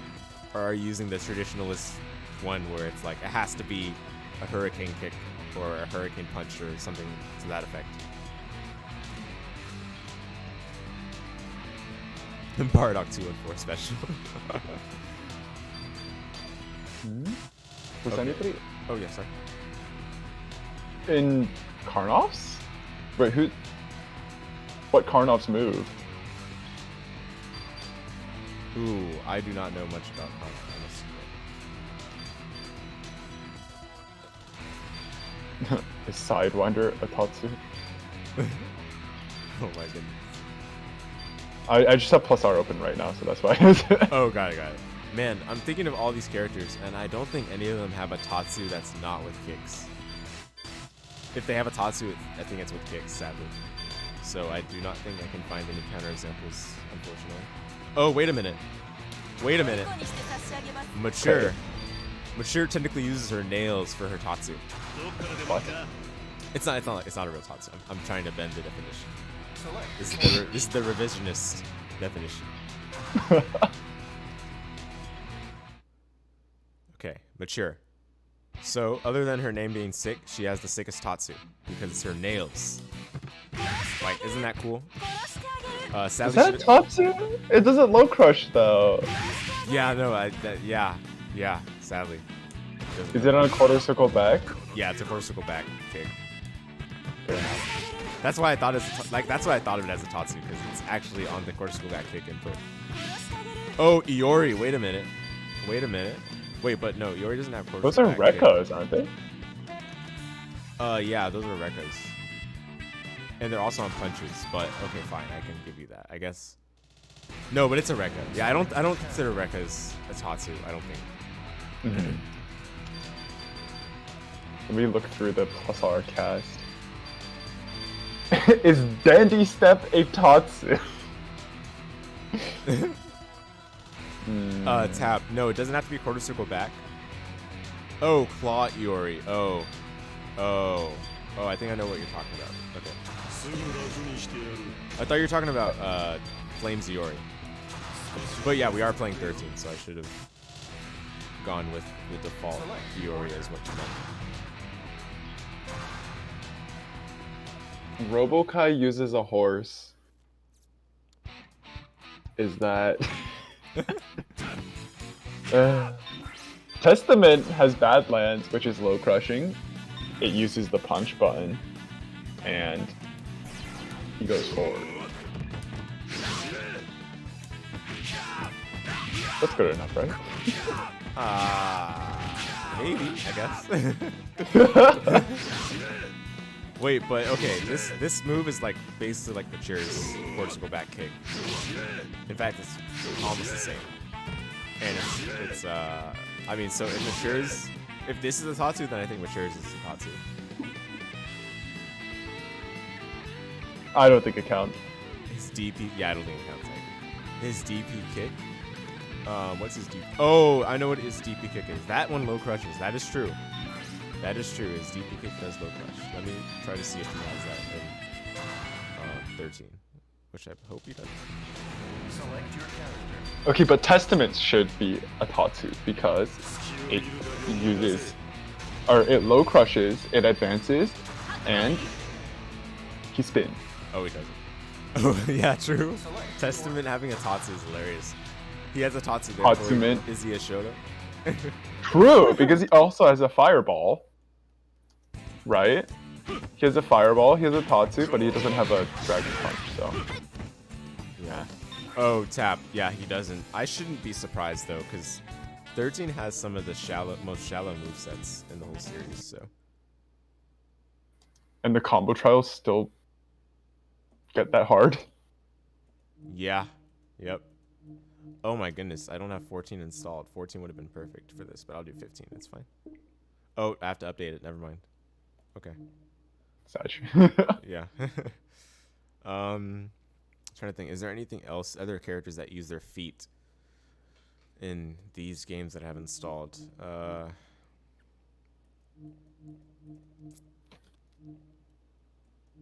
mean, I don't know if there's like notable ones.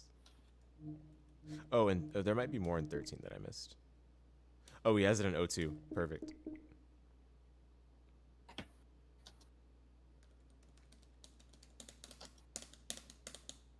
Is there a character that walks with their hands? Oh, shoot. I feel like there is. Arakune! Arakune does. That's true, but I feel like have there's... feet. Oh, my goodness. I actually feel like there's a KOF character that walks with their hands, though. Why do I feel like there is? Oh, my god. I can't remember, though. Okay, well, anyway, Iori. Oh, yeah, no. I think it actually does low crush in 15 and 14. But it's weird. It doesn't low crush for that long. Oh, they changed the input. It's half circle, I think. Oh, it's not. So then I just don't know what it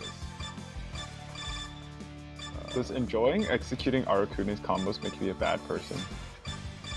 You know, I'm gonna say no. I'm gonna say no. Because combos They're are fun. their own game. You know? But what if I enjoy cursing people? What if you enjoy cursing people, huh? Before I even learned any of Arukune's combos, I chose him just to do the funny bugs. It doesn't make me a bad person if I don't know the mix-up, so... Checkmate. Right. Yes, exactly. Checkmate Arakune haters. Oh, yeah, it's not. Yeah, I just noticed it wasn't in there. I just looked at the command list. If it's a 98, then I believe you there. Let's see. Doesn't Eddie Gordeau have some kind of hand stance? Yeah, he does. He does. But It's he also, a handstand. Stance. Yeah, yeah. But he also uses his feet a lot, though. I'm gonna be honest. Like, Yes. I'm surprised about it. Let me open VF and show Sarah because I did mention her. I feel like I'm obligated to open VF. And you guys do not see this. Oh shoot! I forgot I'm streaming on FGC. You guys do not see any of what I just opened.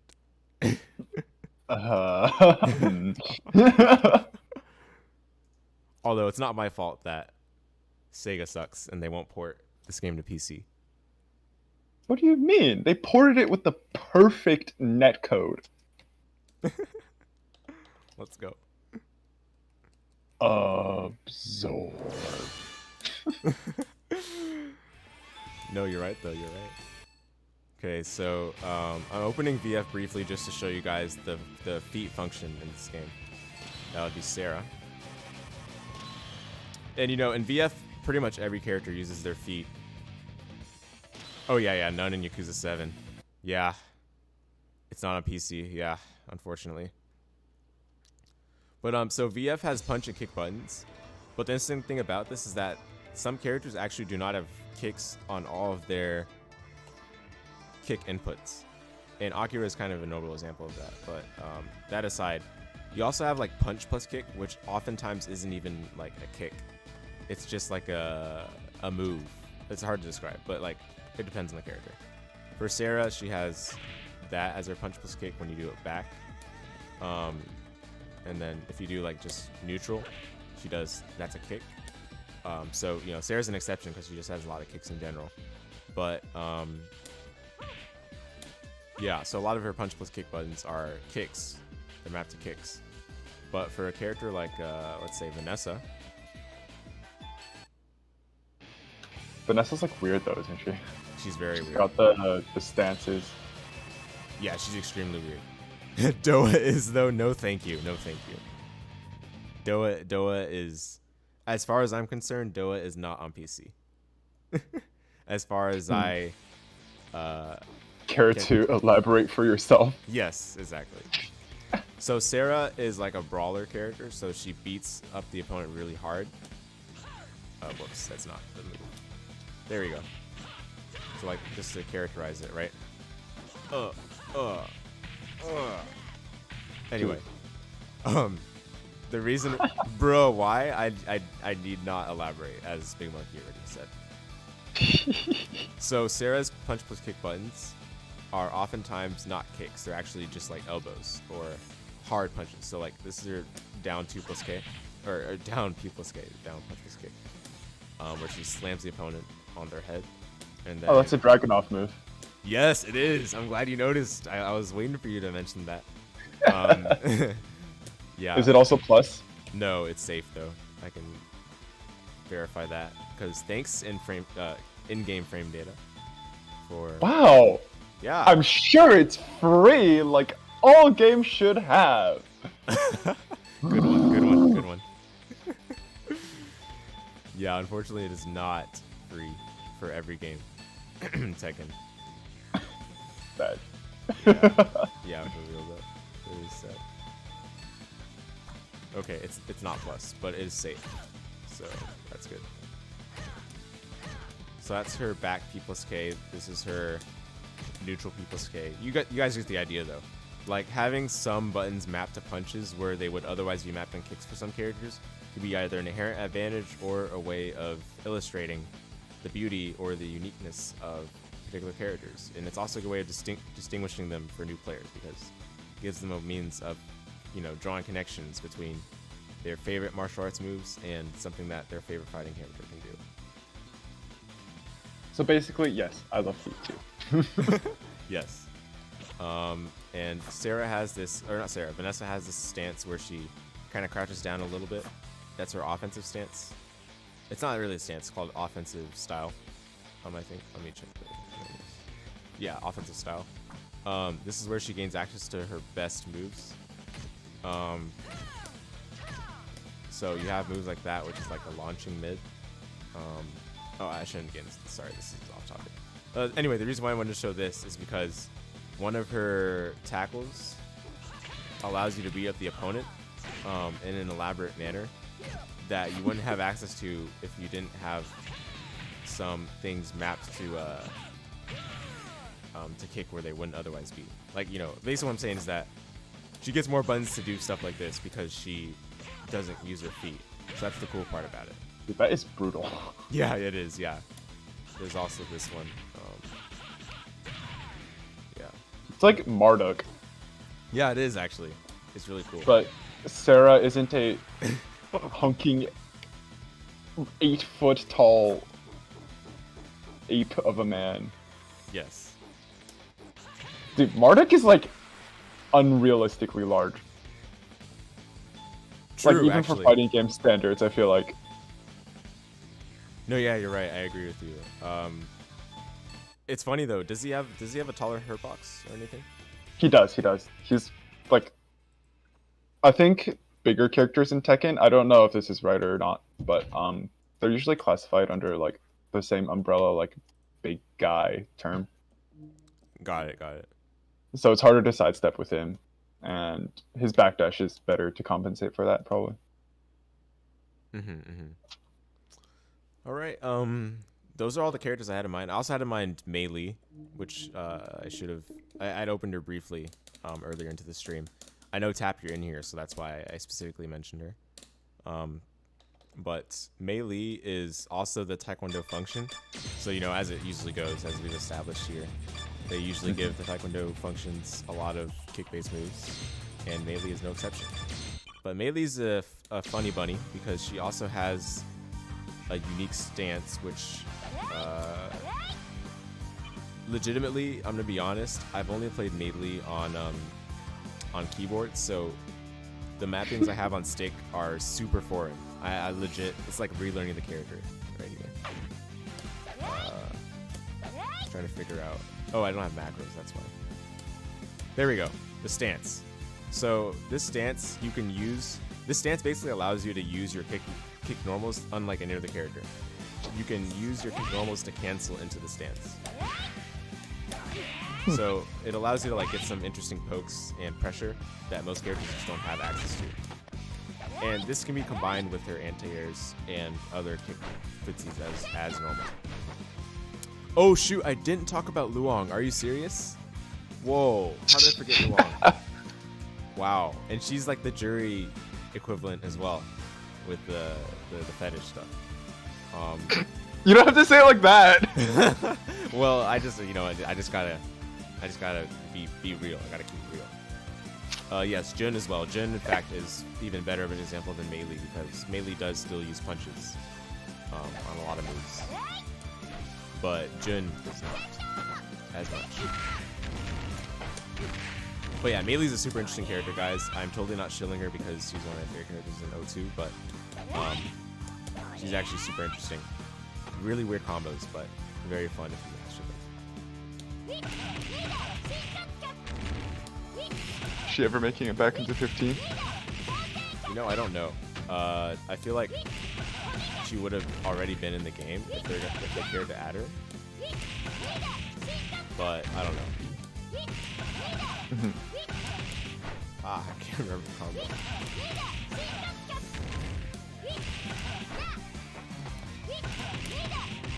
No, that's not it. Anyway, Jun.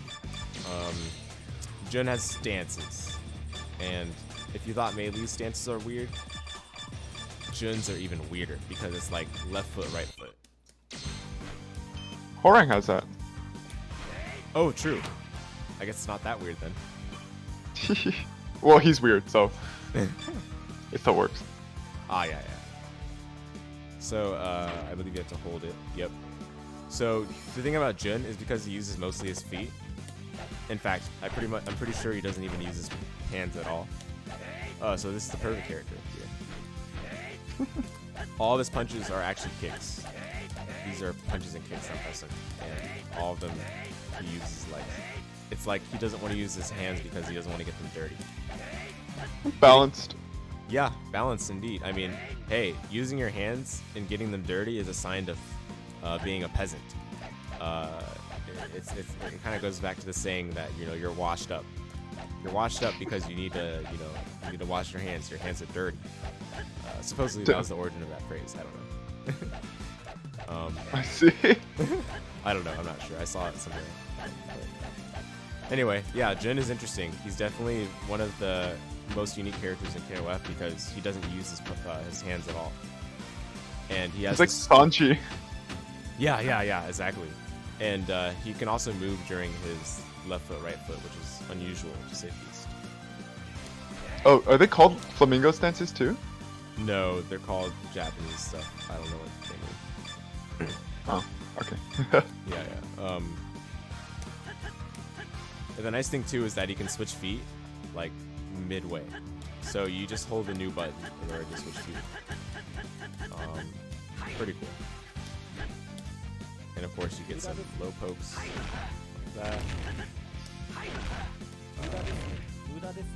Anyway, you guys mess around with these characters yourselves. I don't want to do too much time on that. But these are obviously great examples of our foot-based topic. Let's see. What else are you guys saying? I guess we. Yeah. Let me see if I might as well just try to talk about Luong because I feel like I'm missing out on a great example. So let me just update the game. We've really spent 2 hours or so talking about feet. Oh, did we? Oh my goodness, you're right. Oh, lovely. Wow. How did I get so invested in this topic? That is crazy. What started off as a lazy kind of tie-in, not tie-in, but like suggestion based off of a really dumb conversation. Okay, while this is updating, let me see.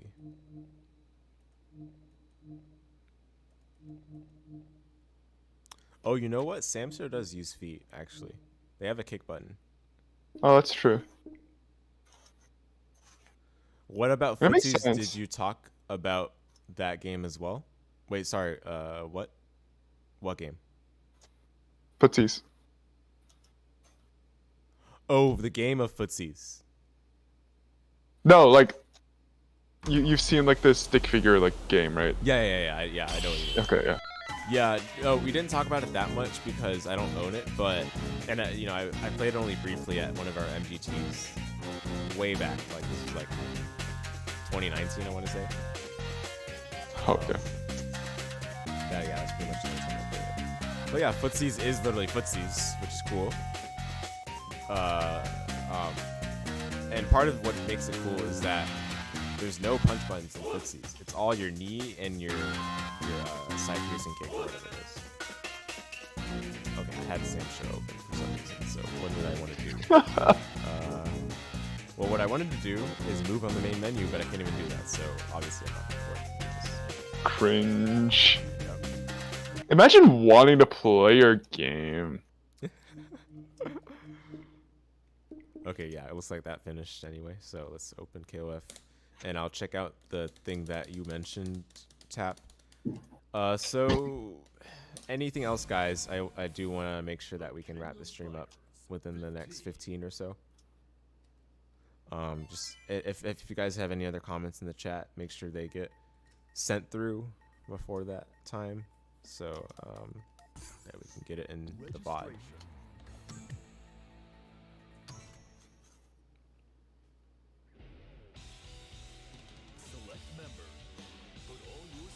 Okay, Luong, right? There's Luong and there's Iori. So we'll start with Iori because I think that'll be quick.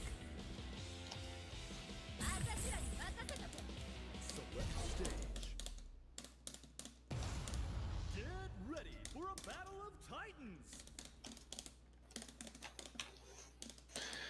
titans. Soul combos are hard. Okay, so Iori does have DP kick, and that is, I would not consider this a Tatsu at all. But it does low crush, and it does move Iori forward, and it does kind of spin, like he does like a little. Yeah. Anyway, I think we're stretching it. That's not it. That's not a Tatsu. Okay. Thankfully, in 15 we have modern feature like quick select, so this will be nice for getting to Luong quickly. Well, you passed her. She's on that row or that column. Just go down. Oh, bruh. Yeah, true. Cronin though. True, Cronin does have actually a Tatsu, so that's true. Okay, so Luong, the special thing about her is that she has this little stance that you guys are so used to seeing at this point with the foot function characters. The problem with Luong is that she can't move during the stance. So in order to act after it, you have to actually press roundhouse to cancel it, or you have to release the button that you're holding. Mr. Fighter. Yeah. Now, unfortunately, this move can't be used like Miss Finder is usually used, just because it doesn't actually have the hitbox it might appear to have. And also the fact that she does extend her hitbox quite a bit during the move, so it's a little risky sometimes. Still pretty good in neutral, isn't it? Oh yeah, very good in neutral still, yeah. The most important part is actually using it to cancel out of long-range pokes, so as you might expect already with stance cancelable moves, yeah. Yeah. Sweep into this is really strong. And not because of the frame data, it's because of the poking, the safe poking. You can use this at range, and you can do this on whiff as well, because it's KOF. Who said KOF characters don't have swords? Yeah, true. I mean, I know D Blizzard said he likes swords, but this is basically a sword. Stance CD. Stance CD, stance cancel is a sword, and look at how far it moves you forward too.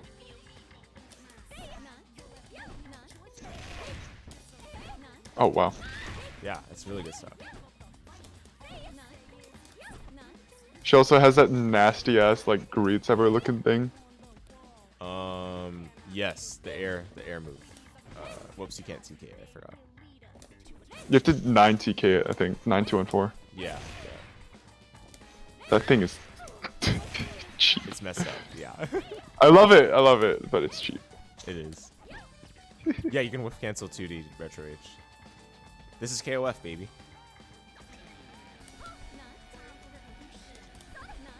You can do it for even more than just the stance characters. Let me prove it here. What's a good example? Yeah, no, not all characters. Not all characters can cancel the sweep. And yes, Tap is correct. Iori obviously cannot. Iori's actually famously never been able to cancel the sweep in any KOF game. Really? Yep, that is right. Is it because it's good or what? No, it's terrible. It's actually one of his worst moves. Is it But because it's it's fast. not whiff cancelable? No, it's not. It's because it recovers for so long. It takes a long time to recover. Oh. Yeah, it's bad on whiff. Yeah. What's a good example, man? Oh, Yuri. Yuri's a great example. I always forget that Yuri is a character. Yeah.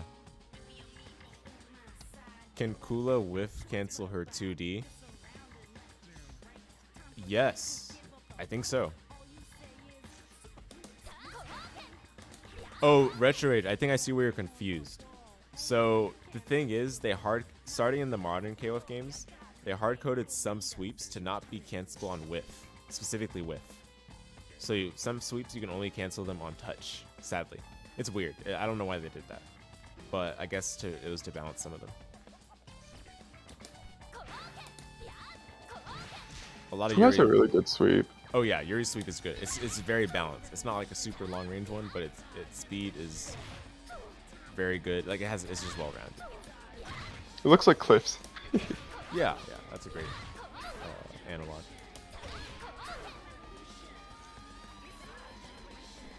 Okay, Kula. I believe Kula can cancel her sweep. I just don't remember off the top of my head. I mean, she is the top tier, so I wouldn't be surprised. What?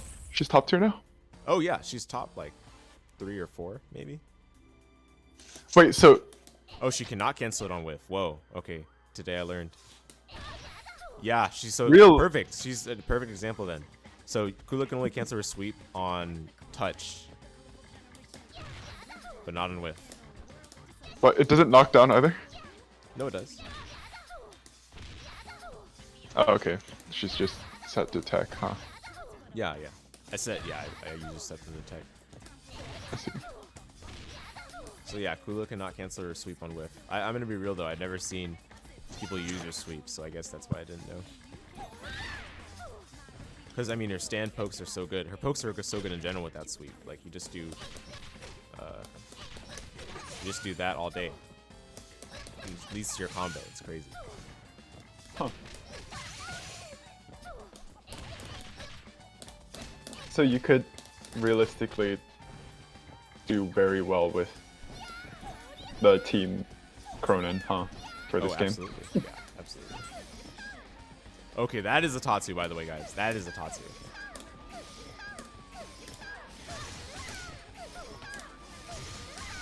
And you even get follow-ups from it. It's cool. And it's plus sometimes, right? On some versions. Yeah, yeah. If you space it. But I mean, most of the time, you're not using it for plus frames. But yeah. I see. It's for combos. See, it's not even safe on hit. Bro. at least if you hit it early. I don't know if you can even space it with the plus. Yeah, it's still punishable on hit. So that's how they have like the little frame things, but the real frame data is nice too. Agreed.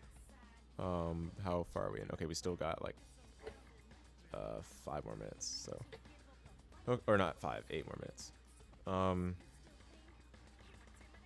Let's see. Not on health so much, but if you force them to respect you, maybe.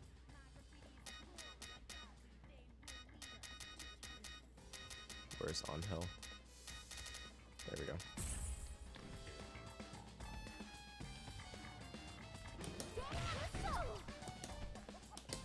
Oh, she cannot whiff cancel her sweep either. There you go. Trying to do the gut punch, but can't do it unless it touches. So that is just the relic, or not relic. That is a consequence of modern KOF design. Oh, using Team Cronin. Got it. Thoughts on dropkick moves? Dropkick. Oh, this is where I wish I had 14 installed. Nodge's dropkick is famous, but dropkick as in like where they throw out their leg, I'm guessing. What is on-hill stand CD in this game? Is that not a drop kick? It's like both legs. It's like that. That's your stand CD. Oh. Yeah. I think they mean like both legs. They just throw their legs at you from a standing position. So it's like King's down back 4. If you've seen that. Like the tombstone kick. Yeah, I know what you're talking about.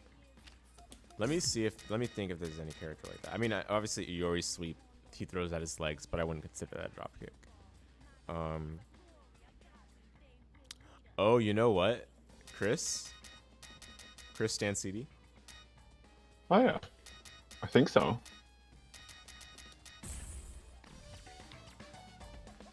Yeah, Raiden dropkick is very famous, but Chris literally has a dropkick here. And this one is also famously low invincible. Maxima jump CD. Okay, that looks very low invincible. Yes, it is. Yes. And the funny thing is he's not considered airborne, even though he's in the air. What? So you can throw him out of it? I don't know, actually. Good point. But what I know is that you can still cancel it like you would any other stand CD. The ones that like do that and aren't considered low invuln are so like jarring when you get thrown out of them, like Slayer's 2H. Oh yeah, true. I've tried using it as a meaty to call out grabs before, and it just doesn't work. So I should just use 6K anyways. But He jumps. He should be a throwing ball, right? Right? Okay, fair.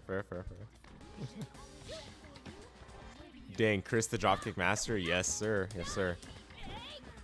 Maxima jump CD is very true though. That is literally a dropkick. Maxima, where is he? That move was Central. oppressive when I played against Joe last time. Yeah, it is. Yeah, I mean it's a good jump CD. They tend to give like grappler functions good jump CDs because they need them. And they also have like the body splash, right? Yeah, jump C. Jump C is insane. Would you call Maxima? Okay, well, I guess he is a grappler. He's a grappler function. He's not. There's not really any real grapplers in KOF because even the characters that are not grappler functions have command grabs. So Oh, okay. like Yuri has a command grab and she's not a grappler function. I guess we could save this for another podcast topic, but True. does King of Dinosaurs not count? Yeah, he's a grappler function. I see. I mean, he literally has a SPD. True. But that makes him a grappler anyways, right? Like a grappler. Yeah, I would say. Oh, what's the input? Oh my goodness. You can tell I never played this character. Oh, don't tell me it's... Oh, it's half It's circle back. not. It's just half circle back, I guess. I thought I was doing half circle back forward. Oh. I just assumed. There we go. Ooh. Wow, it does 0 damage. Low tier character. True. Coping right now. Is he low tier? He's not as good. Yeah. But I mean, you can still cheese people. Yeah, but Just there's... like Kizar. Yeah. So see, King of Dinosaurs dropkick is mapped to A or D, jump D, instead of jump CD, and his jump I CD see. is mapped to like the body splash. Unlike, so it's like flipped compared to Maxima. It's weird. So you can still cross up with jump CD, which is not a usual occurrence. I see. Yep. The leg command grabber.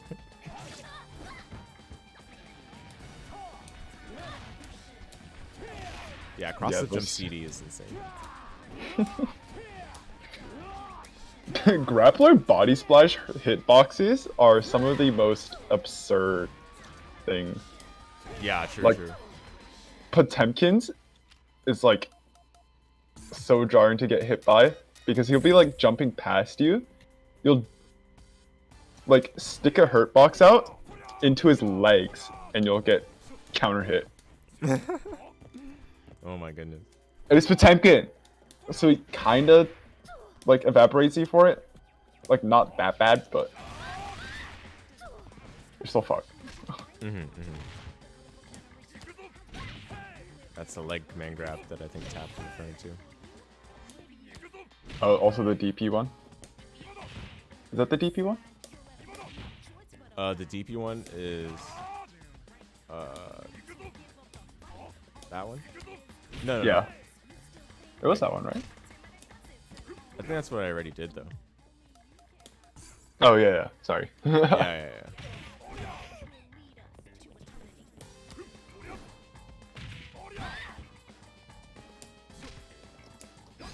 Is Clark 623K strike involved? No idea. They wouldn't say in the command list, but yeah, I have no idea. DP kick, yeah. Because last time the one time I really played Clark when on launch when Joe and I were messing around with it on your computer. He couldn't meaty that. Oh, does anyone else have a command grab with legs? Good question. Actually, that's great, and that's actually relevant to what we're talking about. In older KOFs, as in basically like as far as I can recall off the top of my head, 02 and 98, Andy has a prox command grab where he does like some kicks and punches. So I guess that doesn't really count. But you know, I'm stretching it. It's fine. Let's see. Not that I can think of among these characters, at least. Shiki from Samurai Showdown has a low hit grab, but that probably doesn't. Oh, got it. Yeah, Let me see. Oh, you know what? Robert does have a command grab with his legs. It's a prox. Oh wait, no, I shouldn't even say prox. It just gets confusing. It is a command grab basically. Just trying to figure out the input. I think it's forward, back, forward. Yeah, it's that, I believe. No, maybe not. No, it's not. Yeah, sorry. I know he has a leg command grab though. And it's procs, I think. Yeah, it is. It's that. There we go. That's the leg command grab. Okay. I'm glad we got that checked off before the stream ends. Relevant to the topic. That one is cool. Oh, it is. Yeah. 100%. Yeah, Robert is a kick character. I forgot too. I'm gonna be honest, like, I just listed a few characters that I first thought of, and I can't believe Robert was not one of those. But Robert honestly has some run-of-the-mill normals. It's not like he's particularly kick-based, but a lot of his specials are kick-based, which is cool. I think a great example that I missed completely, and this one is even more shameful that I missed it, is King.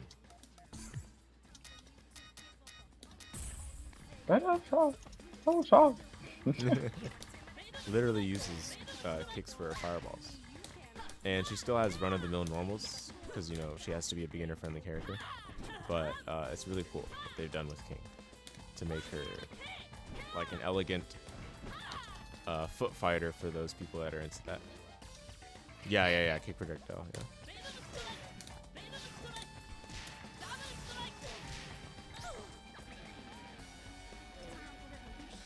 Okay, I'm going to go now. Oh yeah, for sure. Yeah, it was fun. And then yeah, I should close out the stream. It's been the 5 minutes that I mentioned earlier. Thanks for joining us, Big Monkey. Yes, sir. It's fun to talk about feet. We really goodness. spent like 2.5 hours talking about feet. Oh my god. Crazy stuff. I know. Yeah, of course, no problem, Retro Rage. Thank you for coming through. And thanks to all of you that tuned in to the 11th episode of Ursine Combo Lab Audio. This was a kind of impromptu episode, but I wanted to kind of help out the guys that are still busy with school, since, you know, it's crunch time currently for the UCLAers. But yeah, I hope you guys enjoyed this episode. Catch you guys next time on this channel for our future episodes or streams. This is Crucial Drive signing out.